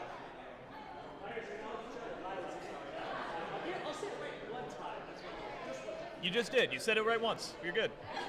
After just correcting me, Yeah, it's fine. it counts. Players acknowledge each other, players leave. As someone who's often has had his name completely confused for somebody else, I'm good. I get this. It's just a struggle we all live with. It happens, because with my name there's a lot of Ryans in TSL, and so like, which Ryan are you? So I got mistaken a lot for Ryan Kappas, just because we both have similar styles. But like, oh, you're Ryan Kappas. I'm like, no, I'm No, not Ryan Kappas. different doughboy. I'm not as cool as Ryan Kappas. His Lord of the Rings collection Oh yeah. is possibly my biggest envy in the world. Oh yeah. He's definitely when he got into like making his own props and armor, there's definitely some pretty awesome stuff. I had the opportunity to actually work on one of his lightsabers for his cosplay. I did the Did you leather do the rack. Angmar? No, I just did the leather wrap for that, and then I weathered it with stuff and made it put blood stains and Phenomenal everything. work Yeah, on it was that. it was it It was looks amazing. yeah. I can't claim the work. I just did the leather work. So, but he's got some pretty cool stuff. There are a couple of us here with Lord of the Rings sabers in one way or another. Yeah, I've made quite a few Lord of the Rings. It's a very very popular crossover. I believe Eric Grimbliss has several of them on his Yeah. own. Some of them came from me. Some of them were mine, or the ones that I've made. I actually had a full set, and they're sitting out in the ether somewhere amongst the community where I had one from each realm. Very impressive. And I think Eric has 2 or 3 of those. I believe 2, Maybe 2, yeah. but his collection may have grown since I was last there. His collection, yeah. He's slowed down, so he says. He tells me that. Yeah. Powerful Kia, but unable to perturb her opponent.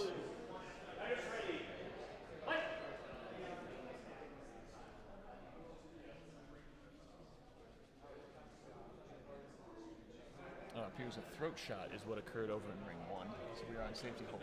Let's go back. Yeah. So ring 2, we have Chris versus Layla here. And current score is 3-0 in favor of Chris, blue corner.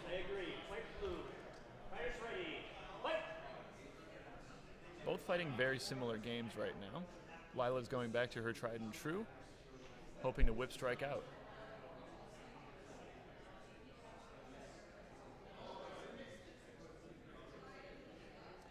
Chris, very familiar with it, ever having watched it a few times, aware he's up, is letting her come at him. Right.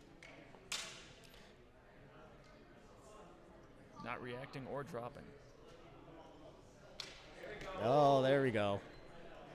As you've said, he's a person to watch in his analysis of that move. Yeah, which is a It's the first perfect. time we've seen someone catch it. Yeah, which is a perfect counter for her reverse grip style because it leaves her very open and hard to block. Her advantage is the speed coming out of it, more of like an Iaido, which is like a draw style. So it's a good counter for Chris to be able to exploit that open.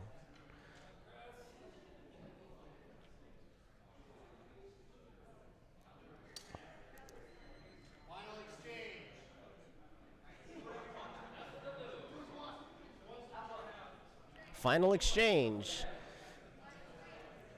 This is the time for flair. Paso Soto. Oh. I was hoping for something fancier. Score was 6-0 in favor of Chris. Yeah, definitely Chris is someone to watch out for future TSL events. He's actually doing very well in this one. Extremely well today. So it looks like the next pools are coming up. We have one final match. One final one. I'm staying here for this final match. Yeah. Yes. I think they're done. They're done. Yeah, I believe they had to let someone start recover. Oh, okay. So after the hand hit we saw, as the blades continued to clash together, one of them rode up into a gorget. Okay, gotcha. So this last pool coming up, I'm seeing a lot of the fighters gearing up, and I was like, I'm getting a little excited because these are all my friends, close friends. Because like the first couple pools, I don't really know a lot of the fighters, but it looks like we have Dale Snyderhand, we have Caleb DeGraff, Lex DeGraff, Eric Rimbloss. So this is a hell of a pool. Looks like it's coming up after this. We should have some fun fights. Yeah. Not that I don't know who I'm already going to happened. root for because I'm like, I'll be fangirling for all of them. Really, I feel like that means we should root against everyone. Right? You suck! I was going through the pools as they were announced today, going, oh, at least I don't have to fight this person, this person, this person, this person, this person in my pool. And then I remembered how many people are registered. I'm like, oh, that actually doesn't help. Yeah. Yeah. There are so many other amazing fighters here that, escaping a couple really doesn't help me. Right. It's going to be exciting to watch too. Will indeed. Acknowledge each other. Fighters ready. All right. Fighters ready? I had you there before. Please acknowledge the table again. Fair enough. Seth having some trouble today. So here we have David Lobslogger versus I forgot his name again. Sorry, Ramon? Raul? Can't remember. I'm horrible.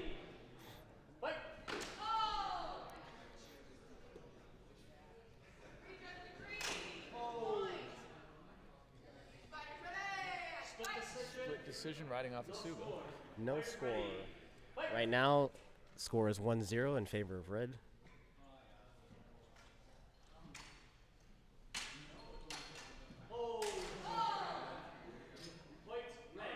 David pulling back a little and not responding as fast as I would have expected Yeah, there. I think he's trying to feeling out his opponent a little bit more.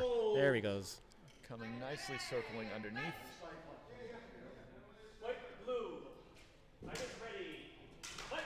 Score is 2-1. Favor for red corner. Oh. I believe David is one of the rare few who acquired a pair of Montoyas. Yeah. He was, He The has loved those elusive things Montoyas. dearly. Bit of a spanking there, but I believe blue came in first.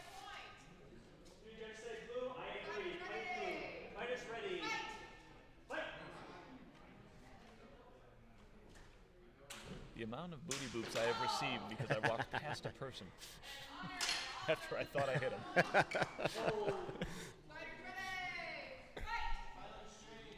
You know, some might actually think that's a little flirtatious on their part. You know, at least I'll take it that have way. you sparred Jared Graham? It Yes. probably was. Yeah, Mark's done it too a couple times, but I think that's actually sexual advances from him. So.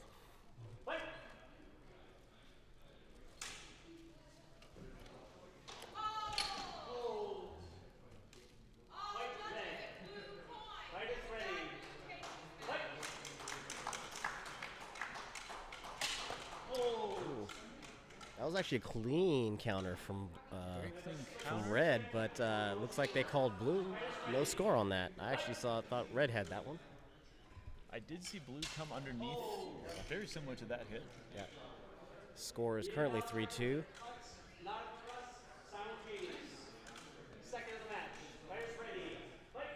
Score is currently 3-2 in favor of red corner.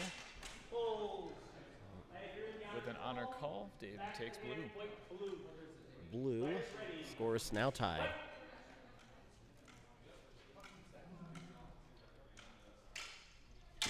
Oh.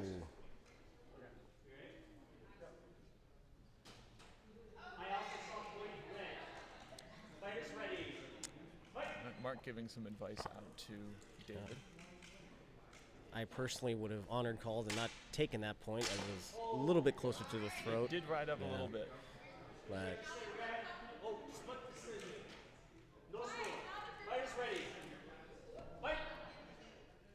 Mark and David conferencing slightly. score is 4-3. No. David staying cutting now more towards the forearms. 4-4. 1 minute remaining.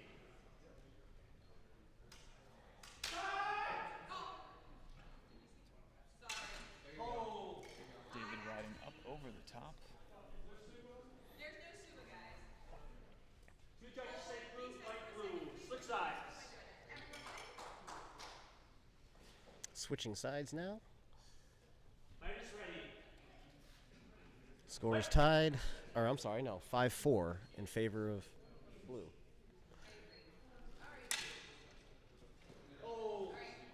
And a nice snap out of that Yep. one. You've read a point. Tied score 5-5. Faster than I was, and confirmed that there was a red point. So the red point was for this last little bit. So red received that point. Fighters ready. Both fighters switching fully into one-handed stance before David switched back to two to bind. 30 seconds remaining. Two judges before blue came in. Red did stab to the chest, point red. 30 seconds remaining. Red is up. This is a little bit of a sweating point for David here. Simultaneous, is that second or third? Third. Both fighters losing a point here. Yep. 1 point being deducted from both fighters for this third David struggling a simultaneous. little down the center here.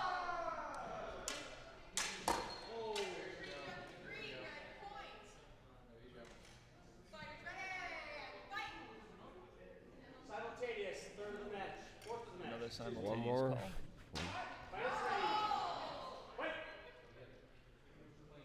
Two judges stay. Switch sides. Split decision, no score. 4-3 still in favor of red. David needs to pick it up here a little bit. I also saw red. White, red. Wow, I saw blue on that one. 5-3, David's down by 2. One coming up. Two judges say blue. White, blue. Point blue, 5-4. David I've having never to seen rush a David little bit, struggle push this it back. much. Simultaneous.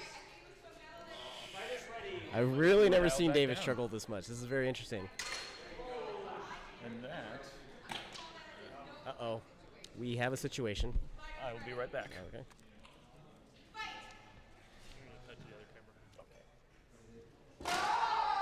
So back over in ring 1, we have G. I agree with this judge. It's simultaneous first of the match. No points to be achieved. This is a warning for power.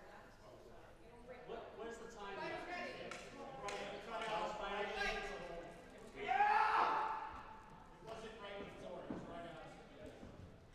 So G is maintaining a very aggressive attack pattern as usual, scoring the last point.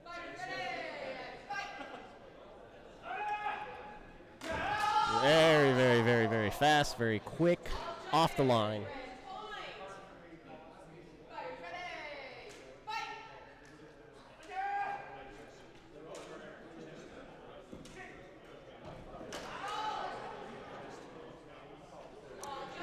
Blue catching on the counter with that, being slightly faster.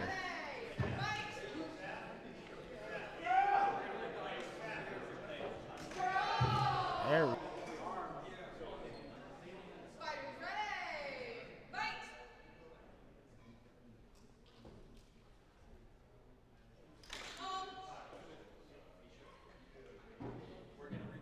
Three judges. Red point. Red point for that on G. Fight. 1 minute left on this fight. That was a pretty close. I'd almost say that's a simultaneous on that one. Simultaneous. Second of the match. No point achieved. Yep. Fighters This is G attempting to clinch his Initial Yep. top spot. valid or not. We are going to replay that one as a final exchange.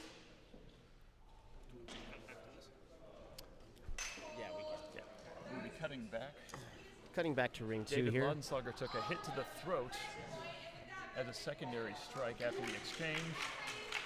So they're going to be He's currently replaying that. recovering and has opted to continue. So they're going to replay the last final exchange. David has a chance here to long out. If he gets the point, it will be tied. And then they can go for sudden death.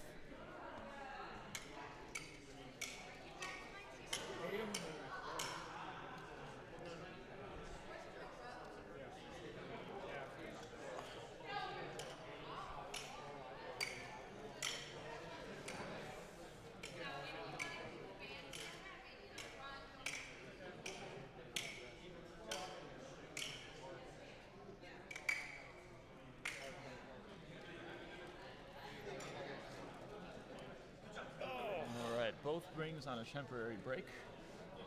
Yeah, while David's recovering, Let's talk about you. there's nothing to talk about me. Dang it. Hold on, I have to adjust the Oh, mic we here. broke a mic. This kinda is so came you off. don't have to talk, isn't it? I'm fired. I am fired. Ryan will never do commentary ever again. That's the dream, right? I was asked nicely to do it. There we go. All right, we're good. Right, we're still good. Yeah, we're good. Okay. Here's the pool in ring 1 has completed. Ring 2 is just about as soon as this fight is over. So this will be interesting to see if David could be able to tie up the score and go into a sudden death. Like I said, I've never seen him struggle that much to pull a win out. So he's usually one of our top fighters. And to be fighting someone relatively new, I think.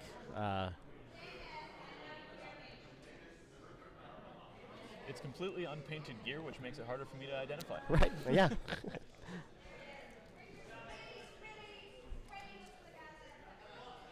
Unfortunately, using a generic left lightsaber. Final exchange. Judges did not agree on whether red made a valid strike or not. Two of them said Saber Pavlinko. One of them said just four. We will replay the final points, and then, if necessary, go to some. Fighters, are you ready? All right, as we move into this play, this is David's last chance to clinch out a undefeated run. Yeah. Either way, he's still qualified to come out of his pools. So even if he loses this fight, This will take us to sudden this will death. take us to sudden death. Fighters ready. Wait. David taking a breath to center. Here we go. Let's see if we can knock out the sudden death here.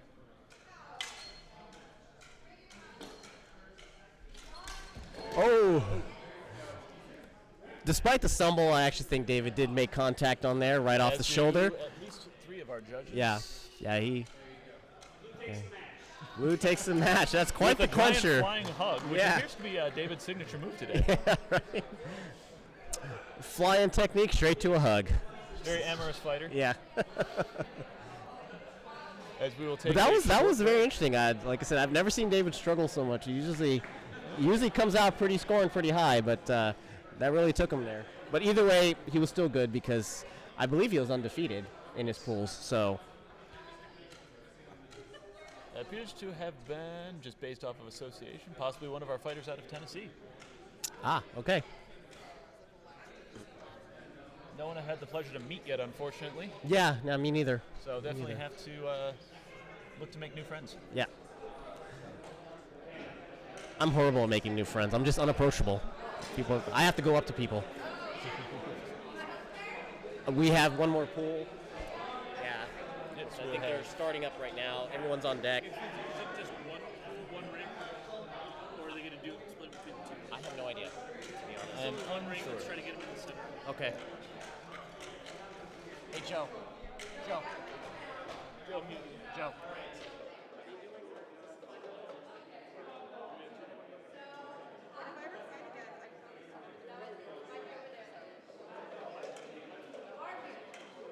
I saw.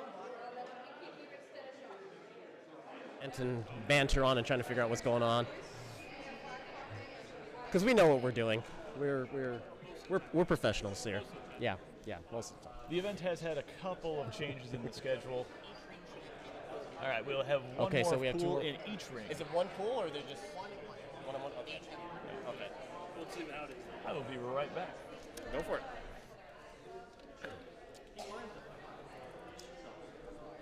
How you doing, David?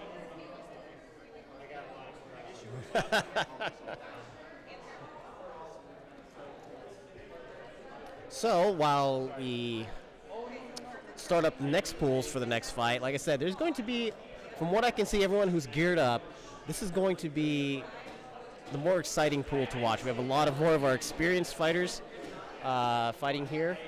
And so a lot of good matches to be expected to come out of here.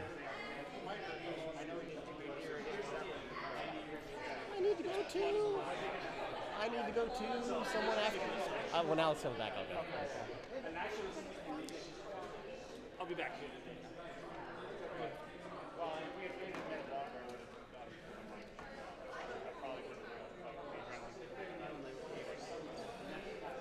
How'd your fight go, Joe?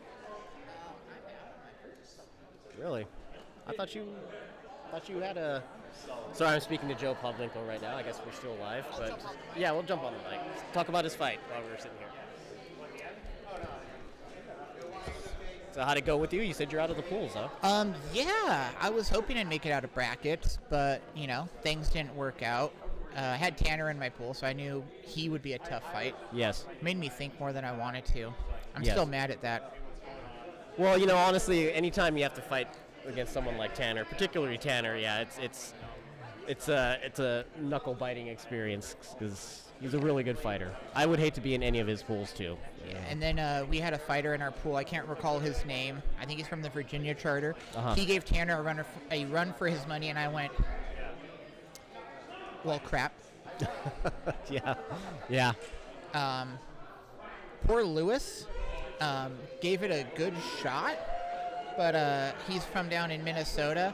He did excellent, but there's been a couple pools that it's 2 people in the pool, or it's gonna toss up between 3 people. I don't think we've had a nail biter pool that's all 4 individuals yet. Well, it looks like this pool coming up, we're going to have like I was saying earlier, more of our seasoned fighters coming up.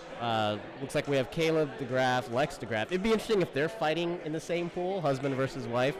I think they tried to keep people from the same charter out of pools together, That's so good, hopefully they shouldn't be. Looks like Jameis Brimbaugh, Eric Rimbloss. Another one of Mark's students. I think Dale Snyderham's in that Yeah, pool. Dale's going to be fighting in it too.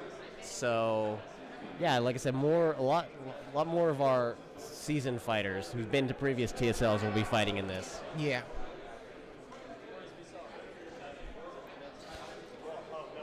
And honestly, I think that's one of the things that you work out for, or watch out for, I should say. A lot of people are good in their charter, and that's fine. Right. So that there's the saying, big fish, little pond, and once you come to something like TSL5, you're in the ocean. Yeah, exactly. Yeah.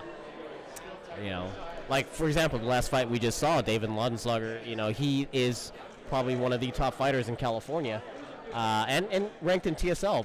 He is still one of the top fighters in TSL, and it came really close to final, sudden death for that last match.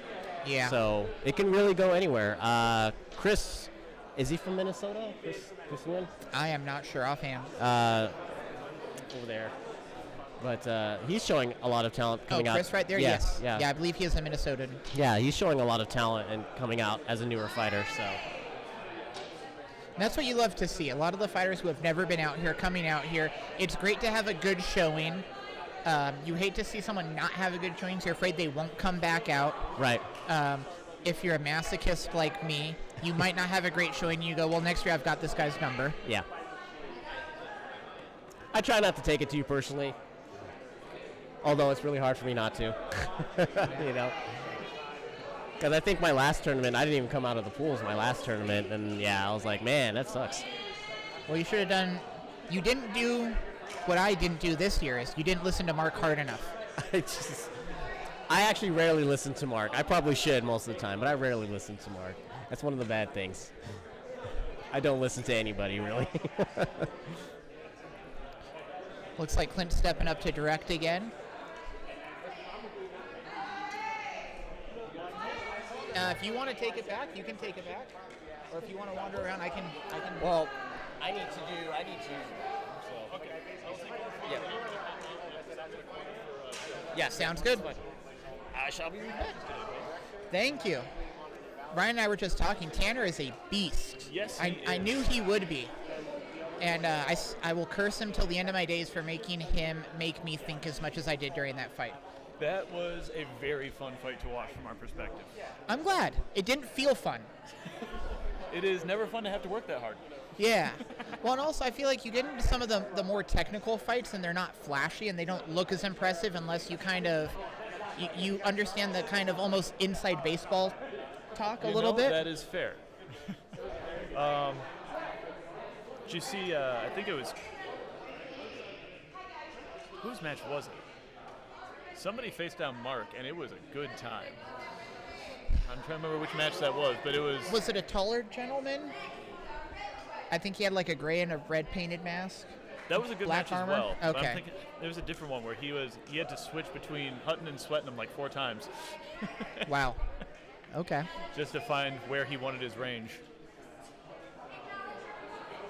And that's definitely a thing. 'Cause I'm going to keep talking about me because I'm the most important person Oh, here. absolutely. Tanner made me realize there's a lot of dumb things I do. That is always a hard realization to I have. plant too hard on my lunge. And in a lunge and recovery system, that's kind of a big no-no. That can be a deal breaker. Yeah. Yep. It's good to commit, but you don't want to overdo it. Right. Are we showing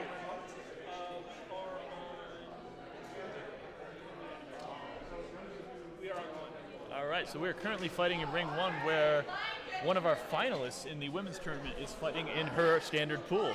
This is Lex DeGraff fighting. All right, currently blue is up.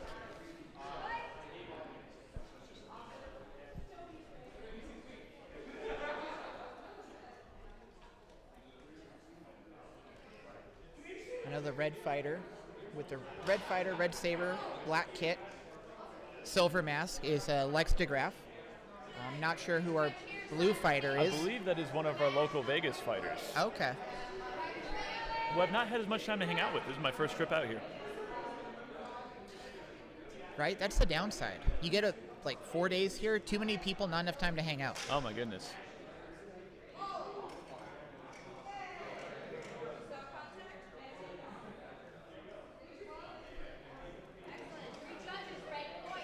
All right, Lex putting her first point on the board in that match.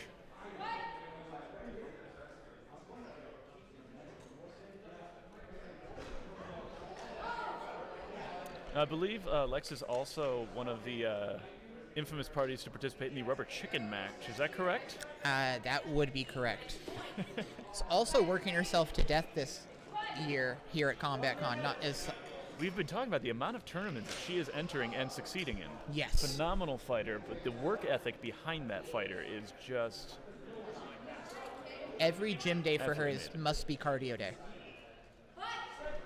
The mental fortitude as well. Yes. Like, as you were talking about, it is mentally taxing to be in technical fights. Yes.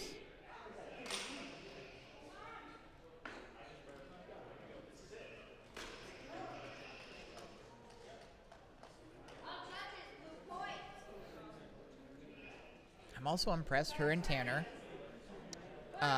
seem to be making German longsword stuff work, which, as far as I've noticed historically in TSL, hasn't done great.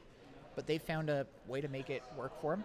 It can be difficult. I know I primarily utilize Italian when I do two-handed techniques. I've tried to sneak some German in there, and accidentally snuck some in during my crossguard rounds. I mean, if it feels like a longsword. It was definitely not intended, but we made it. That camera died, so you're a little high, so definitely. Yeah, stand up, right?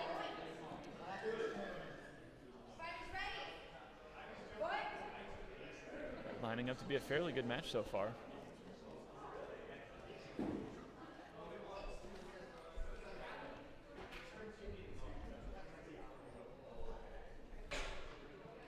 And one of the first times I've actually heard audio on a Saber this tournament.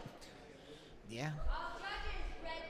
We were just talking earlier about the preference for stunt sabers because audio is expensive and somewhat irritating in long practices. And it breaks.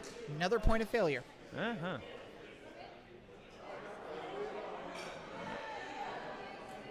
I did not hear who took that match.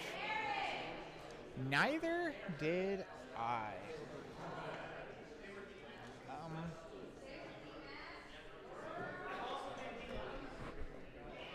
I will be right back. It looks like somebody that I am to be cornering is up soon. Fantastic. So give me just a moment. Go ahead. To see if I'm needed.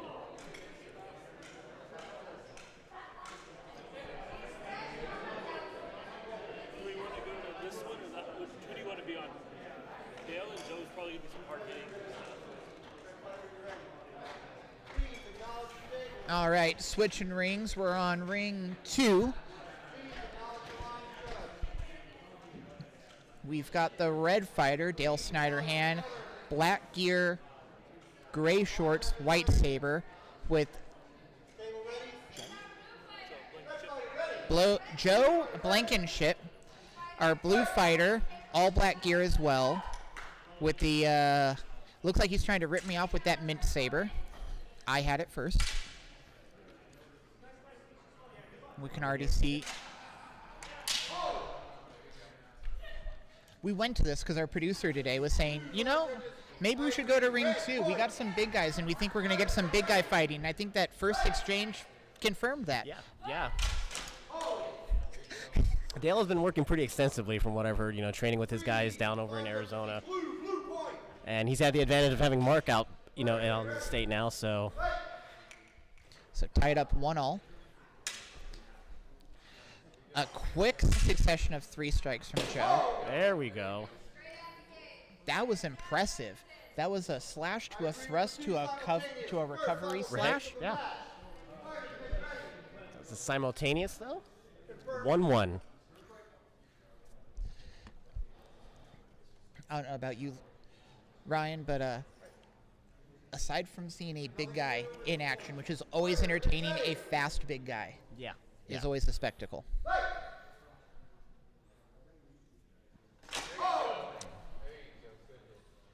Unanimous, and I agree. Red point. Dale coming out there fast off the line with the poke. Classic Mark style. Yeah. Dale going, yeah, I can hit hard too. I can also boop ya. Takes Dale up 2-1. Couple exchanges. Blue point. Tied up 2-all. Tied up still, 2-2. Good honor. Good honor. Good honor on blue. It's a ping pong match. Back and forth, back and forth. Red fighter up 3-2. Oh!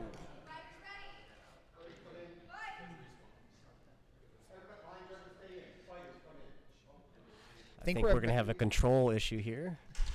Well, I mean, you have that wind up, and it's pretty much. Yeah, it's hard to control when you wind up like that, but just a little warning from the judge. I mean, the only reason you're going to put your saber back that far is because you want to swing it in that arc. Right. Which, by doing that, you're going faster. And anybody who passed physics knows that mass, velocity, and other complicated things mean owies. 3-2. Don't bring physics into this, Joe. I'm not smart enough for that. Unanimous, and I agree. Red point. So Dale edging out a lead. Yep. 4-2. I'm not sure. I almost thought blue tapped. Yeah. Blue was faster and just grazed his Gambison right there. Or not, wait, that's not a Gambison. What is he wearing? Who? Dale? Yeah. Yeah, that's a Gambison. Gambison. That's just an old-timey Gambison. Yeah. Nice recovery by Dale there. We've basically got old school armor versus new school armor. Dale's wearing a Gambison. Joe's wearing a plate carrier, it looks like. Yeah. I guess that would be a very tactical version of TSL armor. So 5 points means we switch sides. Dale, our red fighter, is up 5-3. 5-3. Joe's staying alive.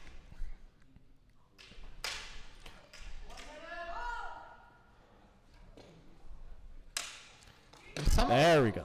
Some of the things I wonder. Nice controlled strike from Dale. Joe's doing some things making me wonder, has he read manuals? Is he studying HEMA? Or is it just, I mean, there's only so many ways the human body can efficiently move. Yes.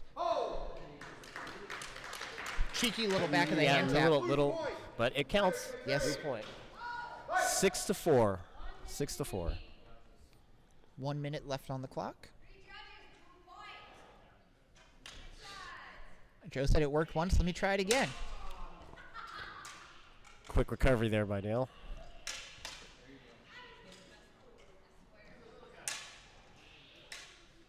Oh, that was, I saw blue on there. Yep. 3 line judges. I agree. Blue point. So, when someone's playing that thrust game, or even when they're going out there on those attacks, if they don't have a defense or that recovery almost immediately or anything to cover that opening from them extending their hand out there, it's really easy to just dip your saber down, flick it up, and catch them on the return. Right. Yep. 6-5, red in the lead. Jameis goes, worked once, worked twice. Let me try it a third time. Yeah, Jameis, I'm sorry, Joe. Yeah, that was definitely a quick response. Managed to tie it up with that last score. Dale's going to have to pull out another edge if he wants to stay in this. So we're tied up order 66. I mean 6-6. Can we say that? Yeah, we can. You say what you want, Joe. 2 line judges, and I agree. Red point. 7-6. So Dale's keeping that lead. That's the thing. Mark talks about a lot. One of the most important things. Oh. Joe doing it again. And I agree. Blue point. Knotted up at 7. 7-7. Very close match we got going on here. This is very, very close. I'd say. Oh, that was very, very, very nice. Very nice. Unanimous. Red point. Final exchange was before the point. Match is red. Well, Great showing by both of the big men right now. Dale managed to edge out the win with just that last hit.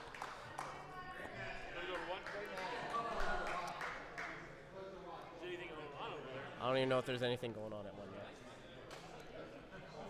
So while both rings seem to be unoccupied at the minute, we'll stay here. We'll stay here. Well, yeah, it looks like Caleb's about Caleb ready to DeGraff. hop in.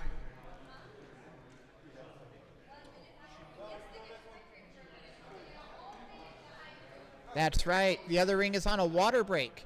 Mandatory water break. Chat, Facebook, YouTube, Twitch, if you're watching, it's also a mandatory water break for you. If you've been drinking, drink now. Get a sip of water right now. If you haven't, your cup's empty, you're watching at home, hydrate. What if their cup is half full? Well, ponder that.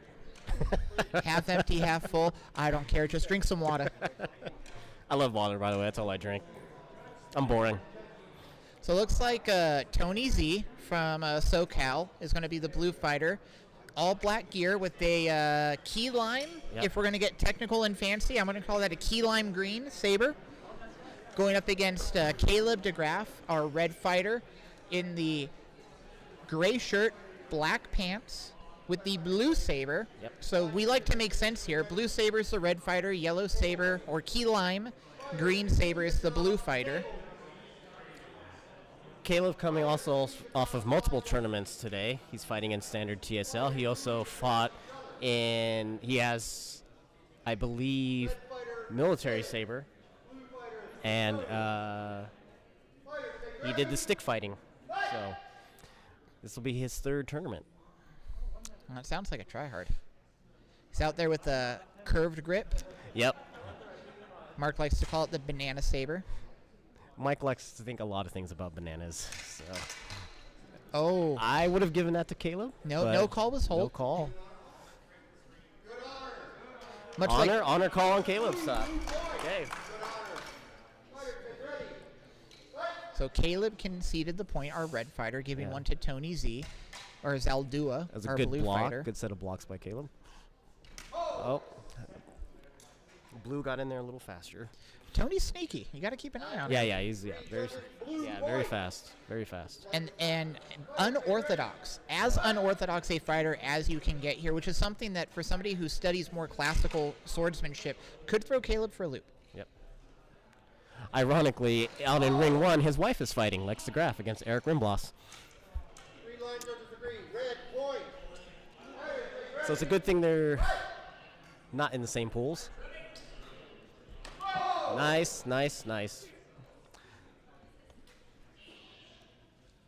saw simultaneous first in the match. Wow, I would have given that completely to Caleb. Red, 1, blue 2. Tony's up by 2. So Or blue by 1, I'm sorry. Score is currently 1-2. Yep. 2-1 in favor of the blue fighter. But scoreboard's about to And I change. agree. Red point. Red gets the point. So Caleb knots it up at 2-all.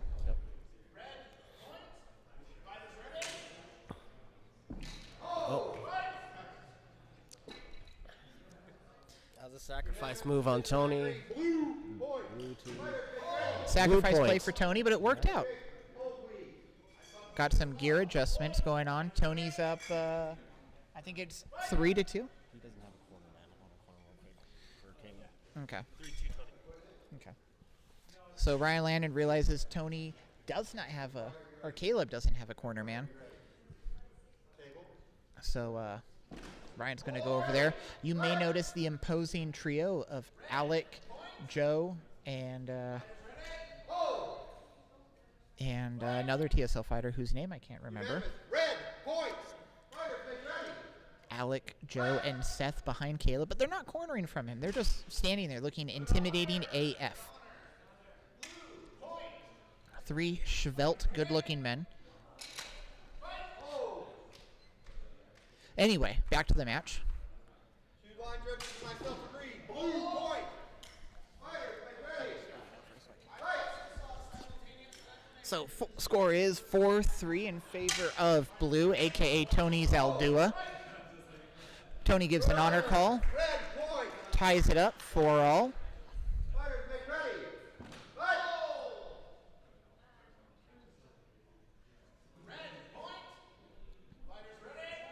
So you can make the argument, that Tony likes to leap like a gazelle. 5 points means we switch sides. Blue is in the lead, 5-4. 1 minute left in the match. Blue fighter ready. Red fighter ready. Line drive. Ready. Table. Fighters make ready. Fight! Fight! So you can make the argument. Tony's got a max length saber, it appears. Caleb, I'm assuming, also has a max length saber, but it's got that curve in it. So while it may be 16 inches long, it's a curved 16 inches. Red point. And you can make the argument that he's giving up a little reach for a little more control. It's an argument you can make. I think we're knotted up at 5-all. Producer Jason giving me the signals, letting me know, yeah, Joe, you're right. Keep doing your thing. And the scoreboard changes as I gloat. Blue's up 6-5.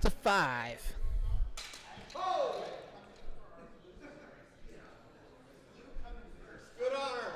Red point. Tied up 6-all. Another one match going back and forth. Ready. Fight!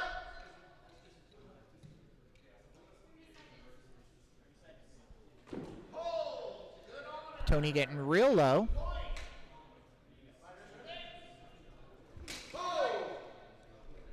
That was fast. 30 seconds. 3 line judges, and I agree. Red point. I'm glad they made that decision and I didn't. Red's up 7-6.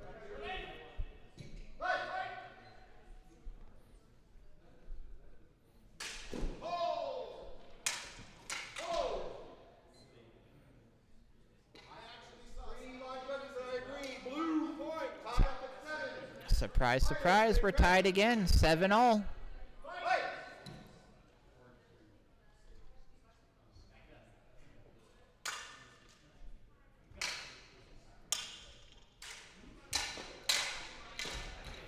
Tony with some really impressive blocks there. Catches Caleb on the inside of his arm. Final exchange was called after the hold, so we're going to get one more exchange.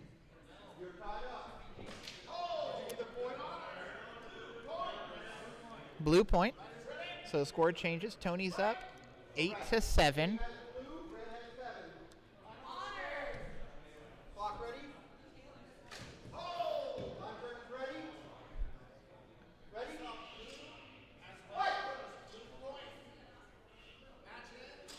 Tony needs to get a point, get a simul, do something with Caleb that makes no changes on the scoreboard.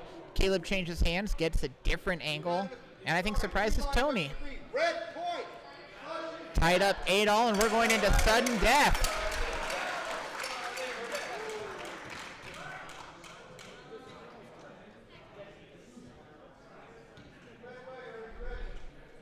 Blue fighter, you ready?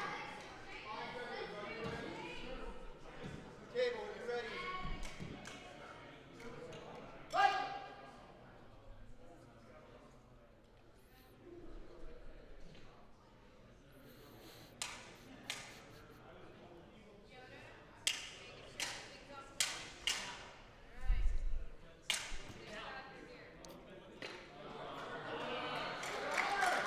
I think the most honorable honor call you can do, sudden death, the match is riding on the next point, and you look at the director and you go, yeah, he got me. And that's what Caleb did right there, giving Tony a point, bringing the final score of the match 9-8 in Tony's favor. Sure.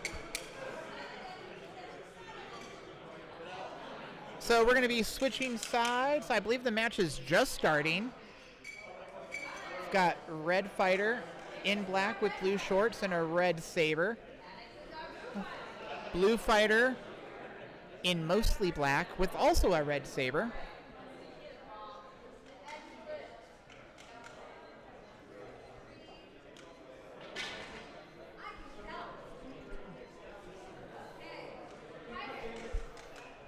I like how the rest of the commentary team has yeeted themselves away from the table. The rest of the commentary teams yeeted themselves away from the table.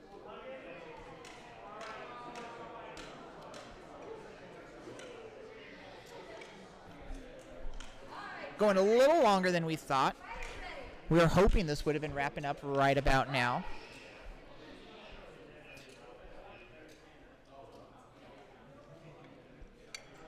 Oh, I have a friend. Oh, hi. Hello, friend. Tony Lucian here, Minnesota Charter. Just wanted to say hi. Appreciate the company, Tony. Have you heard the good news about banning pikes? Do you have a minute? Can I come inside? I haven't, but Carrico and I are going to have a Bible study where we're going to be talking about the one true Savior, Alfred Hutton. We'll be reading Cold Steel. I see. Yeah. Okay, well, You're I'm here invited. to advocate for banning pikes. You know what? I'm all for that, or doing some stuff that can maybe change the meta. I know HEMA with their Rapier Dagger tournaments, they used to weight points differently if you had a Rapier and a Dagger versus just as a Rapier. And I'm sure people in TSL much smarter than me are thinking about all these things. Oh, for sure they are. I'm just trying to get the momentum behind banning pikes so that when inevitably the momentum switches the other way, maybe we land somewhere in the middle. I'm all for that. All right, I got to go judge. Thank you, Tony. And remember, every pike you see is an enemy.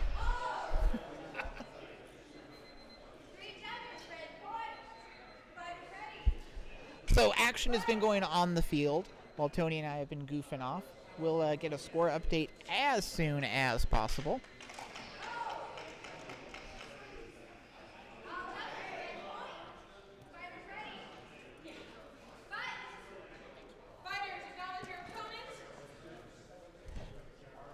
Red in the lead, 2-1, and the scoreboard's about to change. And I did not hear that call. So again, the score becomes a mystery. I know we haven't made a habit of doing that so far during this tournament, but since media team is a little barren, media table's a little barren, let's come back to the table that we do know the score for, or the fight that we do know the score for. So here we go. We got Joe and Tony Z. Tony's Aldua.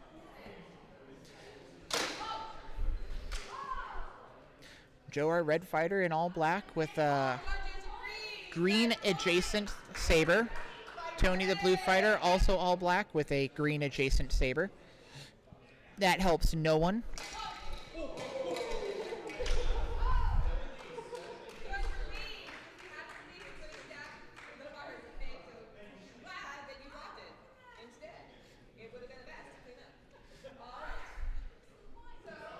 Melody with the jokes. She'll be here all weekend, folks.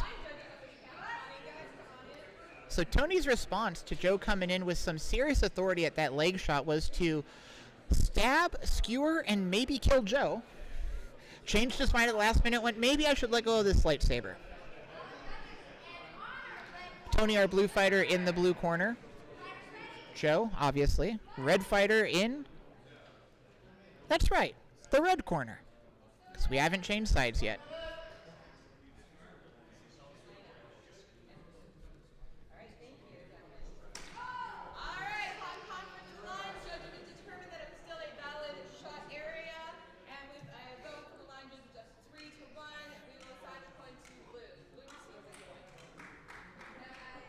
So Tony establishes a lead right here. Blue is up 2-1. Joe says, you know what, I can do that too. But point goes to Tony. Takes him up 3-1, I believe, should be the score. Tony having a 2-point lead. I believe the score should be 4-1. I know. I don't know if they swapped it at 1.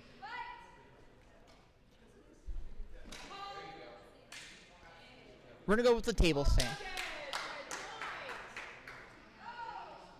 So score is 3-2 in favor of blue.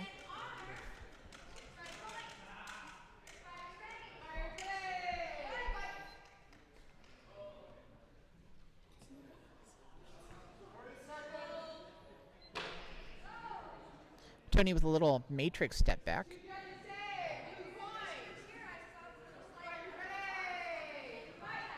Tony grows his lead. Now a 2-point lead, 4-2 in favor of blue. Three judges say red point. Fighters ready. Fight. Joe gets that one. Takes us 4-3. Tony tries to beat Joe's Saber with some authority, and then goes in for a thrust. Gets the 5th point. And we switch sides. Blue fighter up 5-3.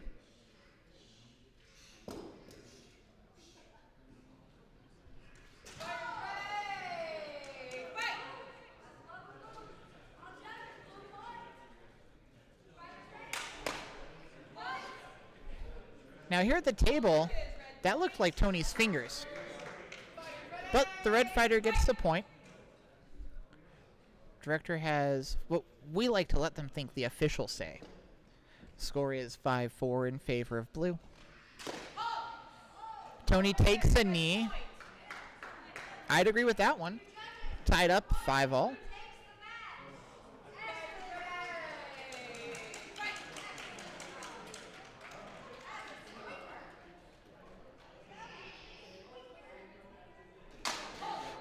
Ooh. That could have been wrist. That could have been thumb. I'm not sure. Looked like it hurt either way. Tony not looking happy with the call. Joe's up 6-5. 1 minute left in the match. Joe comes in hard, but Tony's happy because he thinks he gets that point. Having a meeting of the minds. So we can defer, and hopefully they all concur at what should happen next. Concur? I don't know. I wanted to rhyme. I did. It's every $5 word I know right there.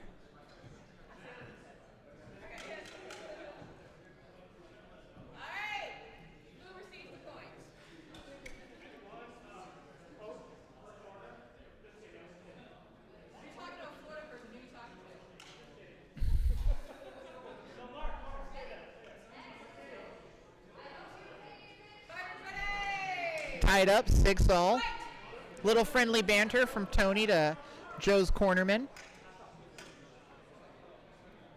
We've got Mark Carrico, Alec Martinez, and Seth, who has a last name that I'm not going to butcher on the air. Tony not happy with that call. 7-6 in Joe's favor. Red fighter up. Blue fighter's Tony Z.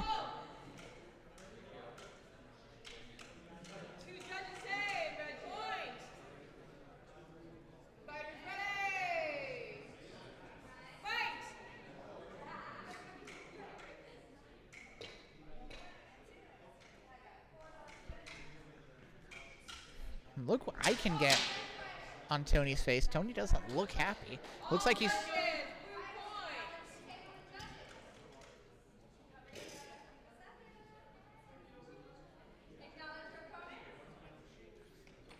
Tony wanted to do a mid-match Saber swap. Other Saber wouldn't turn on. 8-7 in favor of the red fighter. Should be Joe. Looked like that should have been a wrist shot.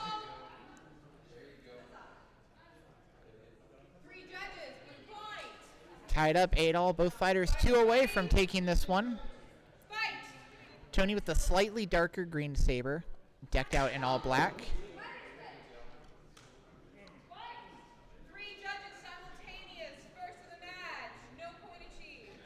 Nothing done. 8-all. Joe, the red fighter, also in all black. He's got the white lettering on his chest and back. Tony picks up a point, 9-8. Tony 1 away. I agree with this good. Simultaneous. Second simul of the match. Nothing changes. Tony 1 away, Seth 2 away. We have an amount of time left on the clock.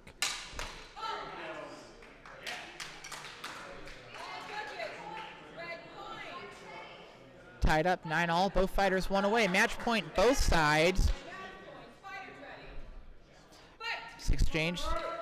This exchange decides who wins this match. Obviously, that was close. Think maybe that was a little low on Tony.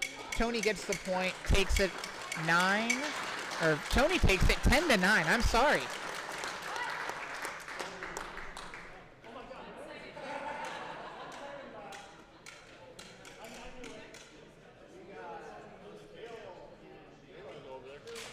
What's up? Sure, yeah. We're going to just stay here. Let's stay here.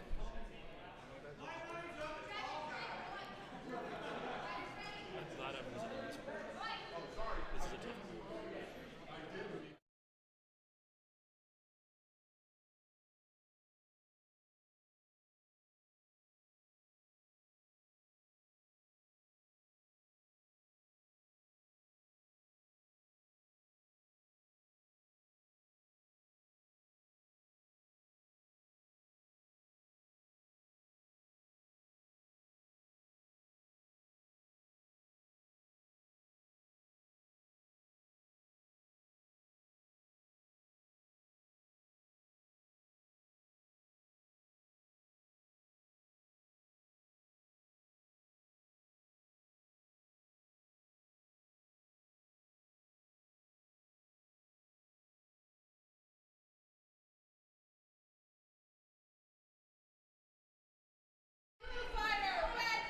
Another big man match. This time they're just tall. I don't think we're going to see quite as many heavy hits.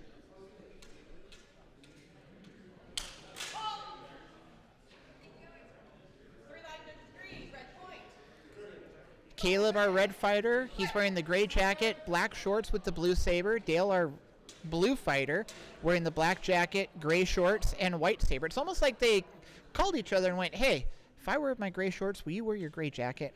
Sure, as long as you wear your black shorts, I'll wear my my black jacket. Red fighter up, 1-0. Dale comes in with some authority right there.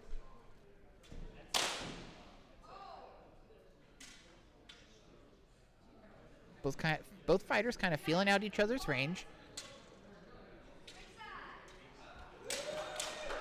Neither one wants to be the one that makes the mistake. Caleb comes in first, or not. Tied up 1-all.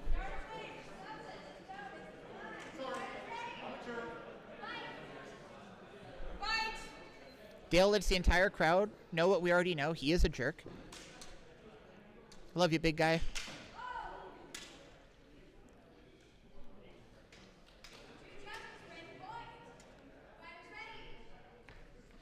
Caleb with a cross-point saber made by Tom Amoroso. Dale with one of those Carrico customs you may or may not have heard about.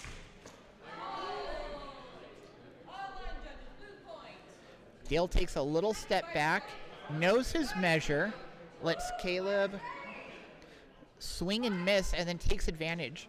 Popping Caleb when he's trying to recover. Gives him a point. Blue leads 2-1. So we're in the middle of another. This is like chess right here. Both these fighters are deciding they want to play a thinking man's game. They're not just going for the boops. Dale looks like he thought he had that one. Dale leg slip, and I think he was really hoping he'd catch Caleb unaware, but Caleb gets that saber up in the way. It's all about covering the lines with both these fighters.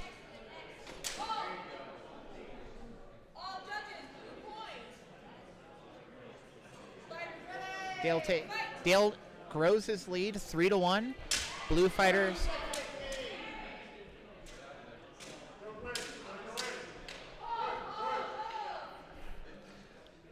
So the exchange before this, Dale had some tippy taps, kind of caught Caleb unaware with that last strike, and so Caleb went, I can do that too, as he walks Dale around the ring.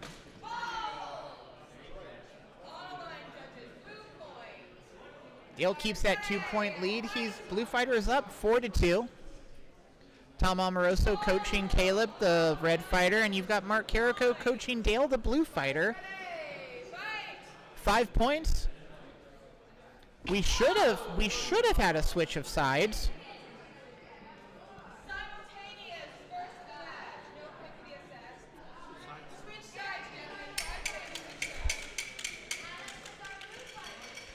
So blue fighter Dale now in the red corner. Red fighter Caleb in the blue corner. 5 points mean we switch sides. Dale's up 5-2. Blue fighter leads. I don't know if it's his final exchange is called and Caleb takes advantage. But it's 1 point, and sadly it's not enough to create a sudden death, so Dale takes the match, wins this one 5-3.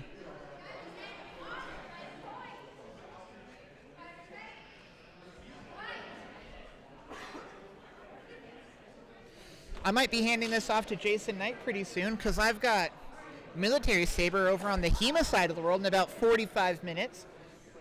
So hopefully these wrap up. Hopefully we take a picture, or I might not be in the TSL picture this year because I'll off be doing hot girl shit.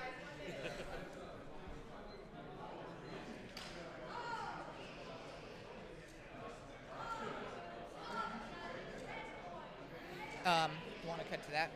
What? You want to cut to that? We don't know the score of this match. We're going to take you to this match just to keep the action flowing. With a lack of runners, we're going to try to figure out who's in the lead, who's not.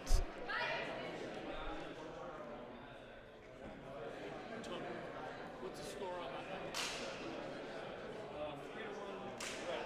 that? All right, 3-1 red over there.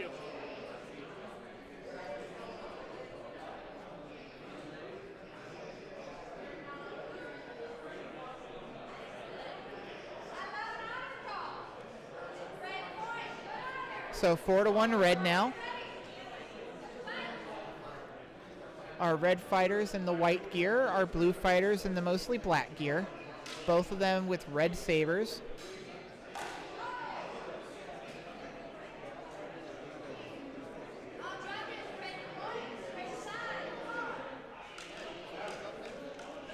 So red's up, red's leading with 5 points.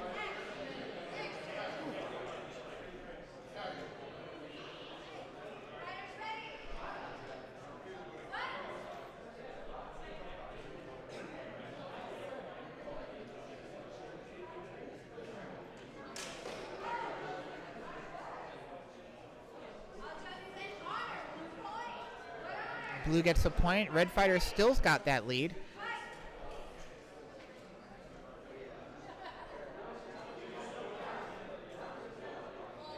Got our red fighter up in a high guard. Looks like it cost him. He got tapped on the hand.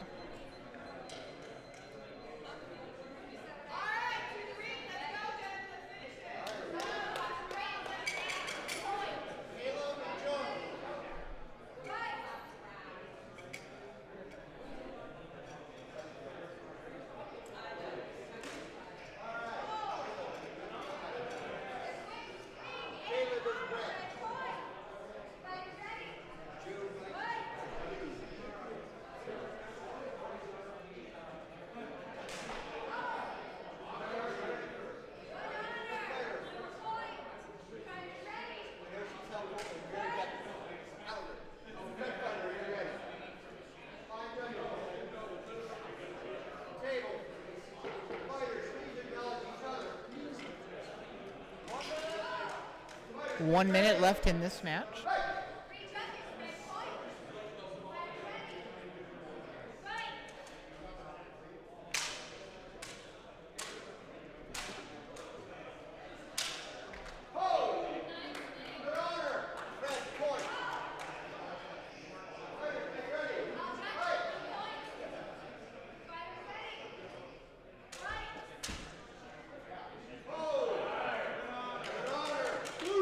Red Fighter trying that hanging guard again. Didn't work out too well for him last time. Looks like he fakes high, goes low for the foot tap. Unanimous, I agree. Red, point. Ready. Fight.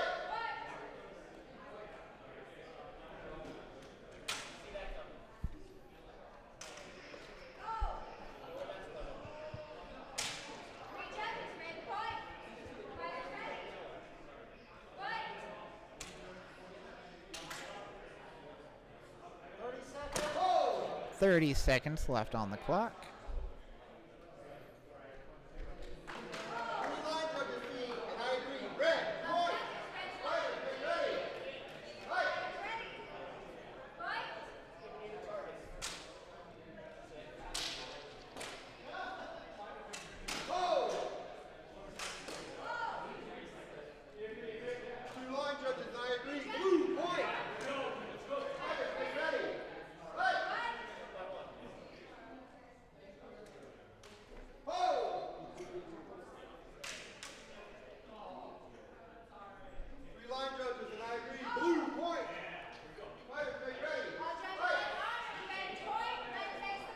So Red Fighter, Eric Rimbliss takes that match. Now let's go over to ring 2. We've got Caleb and Joe. Caleb, the Red Fighter in the gray jacket with the black shorts and the blue saber.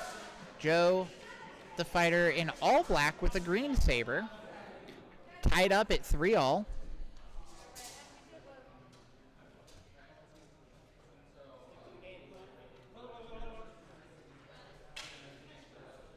Ryan Lannon doing a little coaching for Caleb. Caleb gets a 1-point lead. He's up 4-3.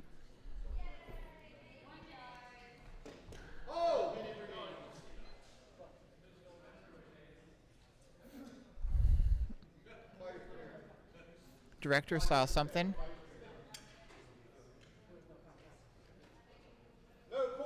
Director thought he saw some. Both fighters like, nah, didn't hit me, bro. Score is 4-5. Caleb in the lead, our Red Fighter. Flurry of blows. God, you love to see that.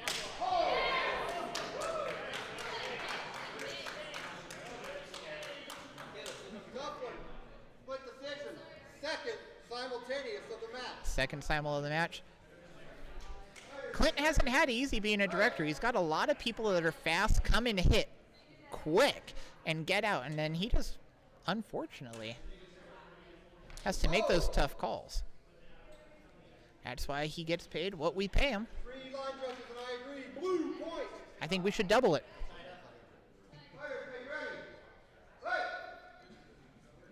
Tied up 4-all. If you're just joining us, our Red Fighter is Caleb, wearing the gray jacket, black shorts, and the blue lightsaber. Red point, which means we're switching sides. Love to see that.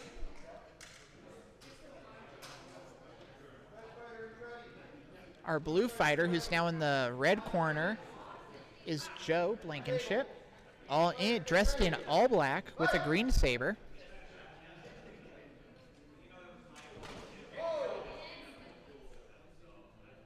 Another tough call, one I wouldn't want to have to make. I agree. Red point.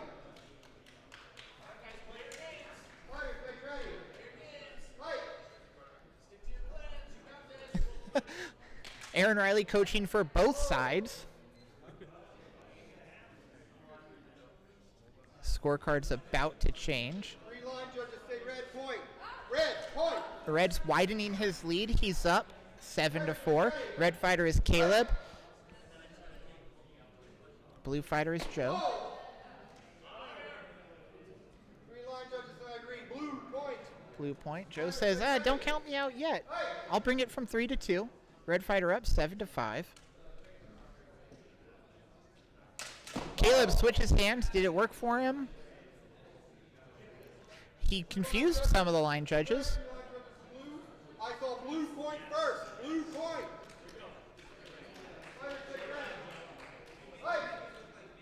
7-8 in favor of Caleb, the red fighter. Joe, the blue fighter's fighting back. Final was called just before, so that's the last exchange of this pool, I believe. Caleb, the red fighter, takes this 8-6. Great showing from both fighters. Great showings from everybody in this pool. Actually, scratch that. Great showings from everybody all day long. The fighters, the volunteers, the fans, my lovely and beautiful guest that rejoined me at the table, Alec. Love you, boo. So it looks like I think we're done for the day. Here's so. Lots of good fights today. A lot of really close fights in this ring. Yes, a lot of good stuff. Looks like, oh no, sorry, we do have one more fight in this ring. Just kidding. We are wrong people. I am bad talker. A. All right, we'll have the two people who are actually definitely moving on from this ring, playing for the top spot. Are they? I've just been calling. I haven't been actually paying attention to who wins. Yes, so these have both won their two other fights against the opponents who just faced off in the ring, Caleb and Joe. So Tony and Dale are guaranteed to advance. This fight will determine who advances with the first seed. All right, so this is a pride fight right now. Oh, yeah. Top two dogs in the pool facing each other down. Can we say that, or is that still copyrighted? Did Pride fold? I'll allow it.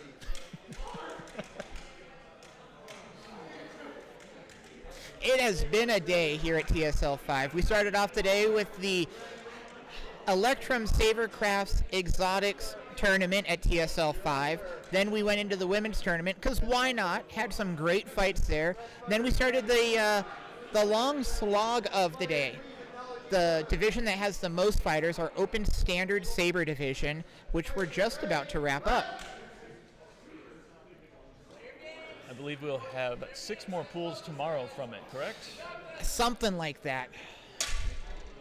I hear because I talk good, not count good. And the yeah, top. my math ain't great either. Right. 3 line judges and myself agree. Red, point. So red fighter first one on the board, 1-0. Red fighter's Dale Snyderhan. Black jacket, gray shorts, white saber. Playing a classic stand and stab. Well, if Mark Carrico in your corner, why wouldn't you do anything but that? It was the perfect title for a show. It was. It is still running. Correct.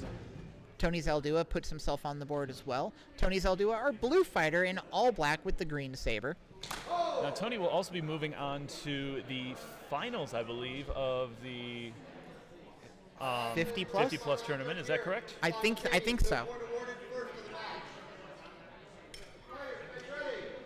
I'm going to say it is so, because we're the broadcast table and we're never wrong. What year is it? I don't know what day it is.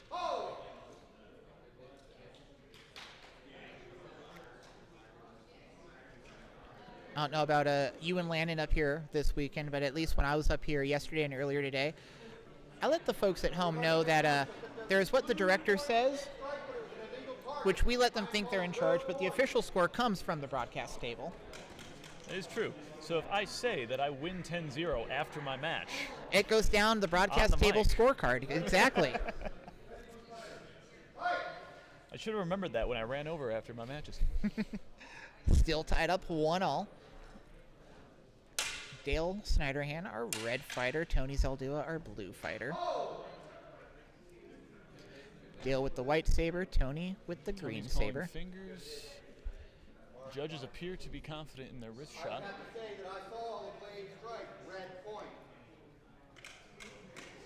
Now that can happen.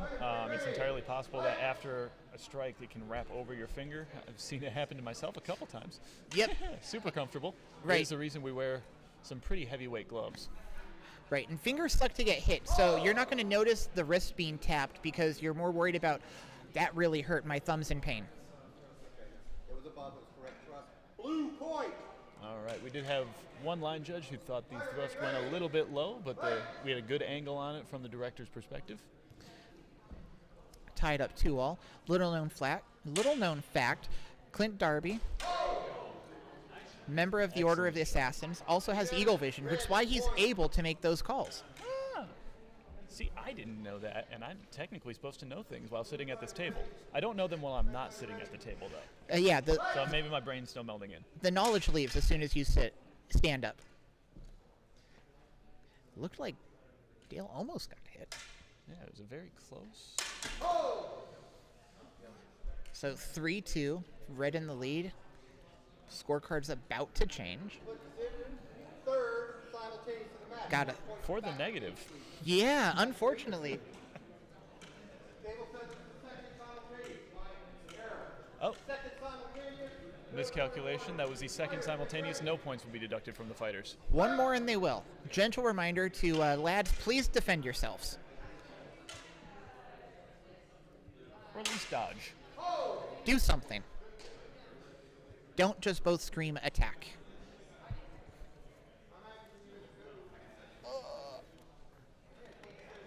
I saw the red come over the arm just a fraction of a second.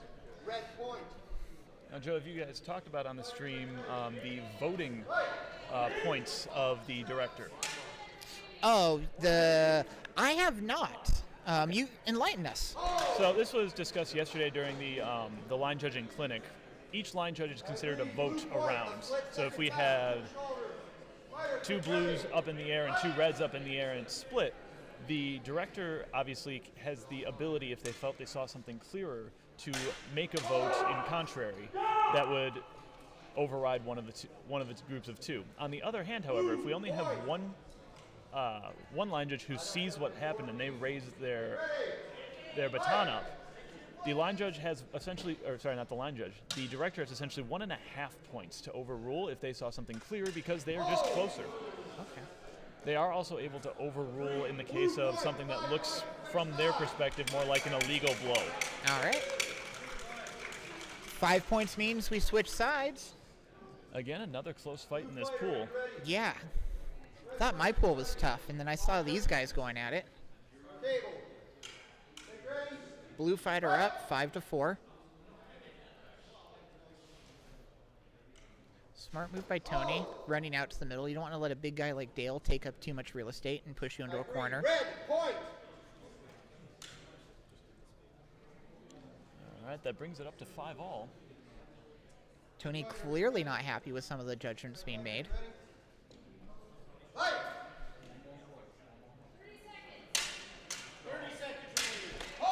30 seconds on the clock. That went a little high. Informal warning. No problem. Not about to tournament, not even a warning. It did right up into the gorget. That's why we wear 'em. Dale indicated that he is able to continue fighting. Red point. Red will get the point because Red point. the hold was not called before the strike landed. Fight. Dale, the red fighter, up 6-5. 4 away from taking Tony it. trying to trick Dale into a different stance. That looked like a simul. Was very close, and 2 judges did call it that way. I agree simultaneously. Third of the match. What did I say? Broadcast table? Never lies. We're just wrong. Nope, not wrong. We're just less right sometimes. There you go. So, after a simul and a point deduction, we're sitting at 5-4 in favor of the red fighter, Dale. Tony looks to have gone low again. 2 line judges and I agree. Red point. This gives Dale a 2-point advantage at this point. However, with time on the clock, how much can he eat up? Both fighters dangling out. However, it appears that Dale was able to hook in Red point. before the touch. Fighters, make ready. Dale up 7-4. Can't be much time left on the clock. Dale able to void, it appeared void the strike, although some judges actually see blue. I take it back. Point. Fighters, make ready. Well, Alec and I will mark this 8-4 on our scorecards, but the table's got it 7-4. Are you ready? Are you ready? Fight. Final exchange. Final exchange. We're looking for something fancy out of Dale. I just heard the command, have fun with it. And a full split decision on the call. Dale said the fundamentals are fun enough for me. Award blue the point. Simple little stab. The red. All right. The final score 6-7 in favor of Dale. So Dale's going to get the top seed out of this. Tony's going to get the number 2 seed. Never a bad thing to just advance, though. Nope. Better than I'm doing. That is the dream of all pools. Yep. Just get out.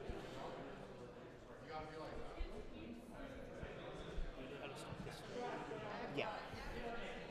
All right, so that wraps it up for today, where we will be returning tomorrow with more fun in the standard Saber pools in the morning, followed by all the final rounds. We'll figure out the victors of each division tomorrow, which means we'll be giving you the finals of the women's division, the 50-plus division, the standard Saber division, and the Electrum Sabercraft Exotics Tournament at TSL5. Victor will be crowned with prizes provided by Electrum Sabercrafts. I think that's about us. They're about to rip us forcibly off of the table, so I think Alec and I need to say goodbye.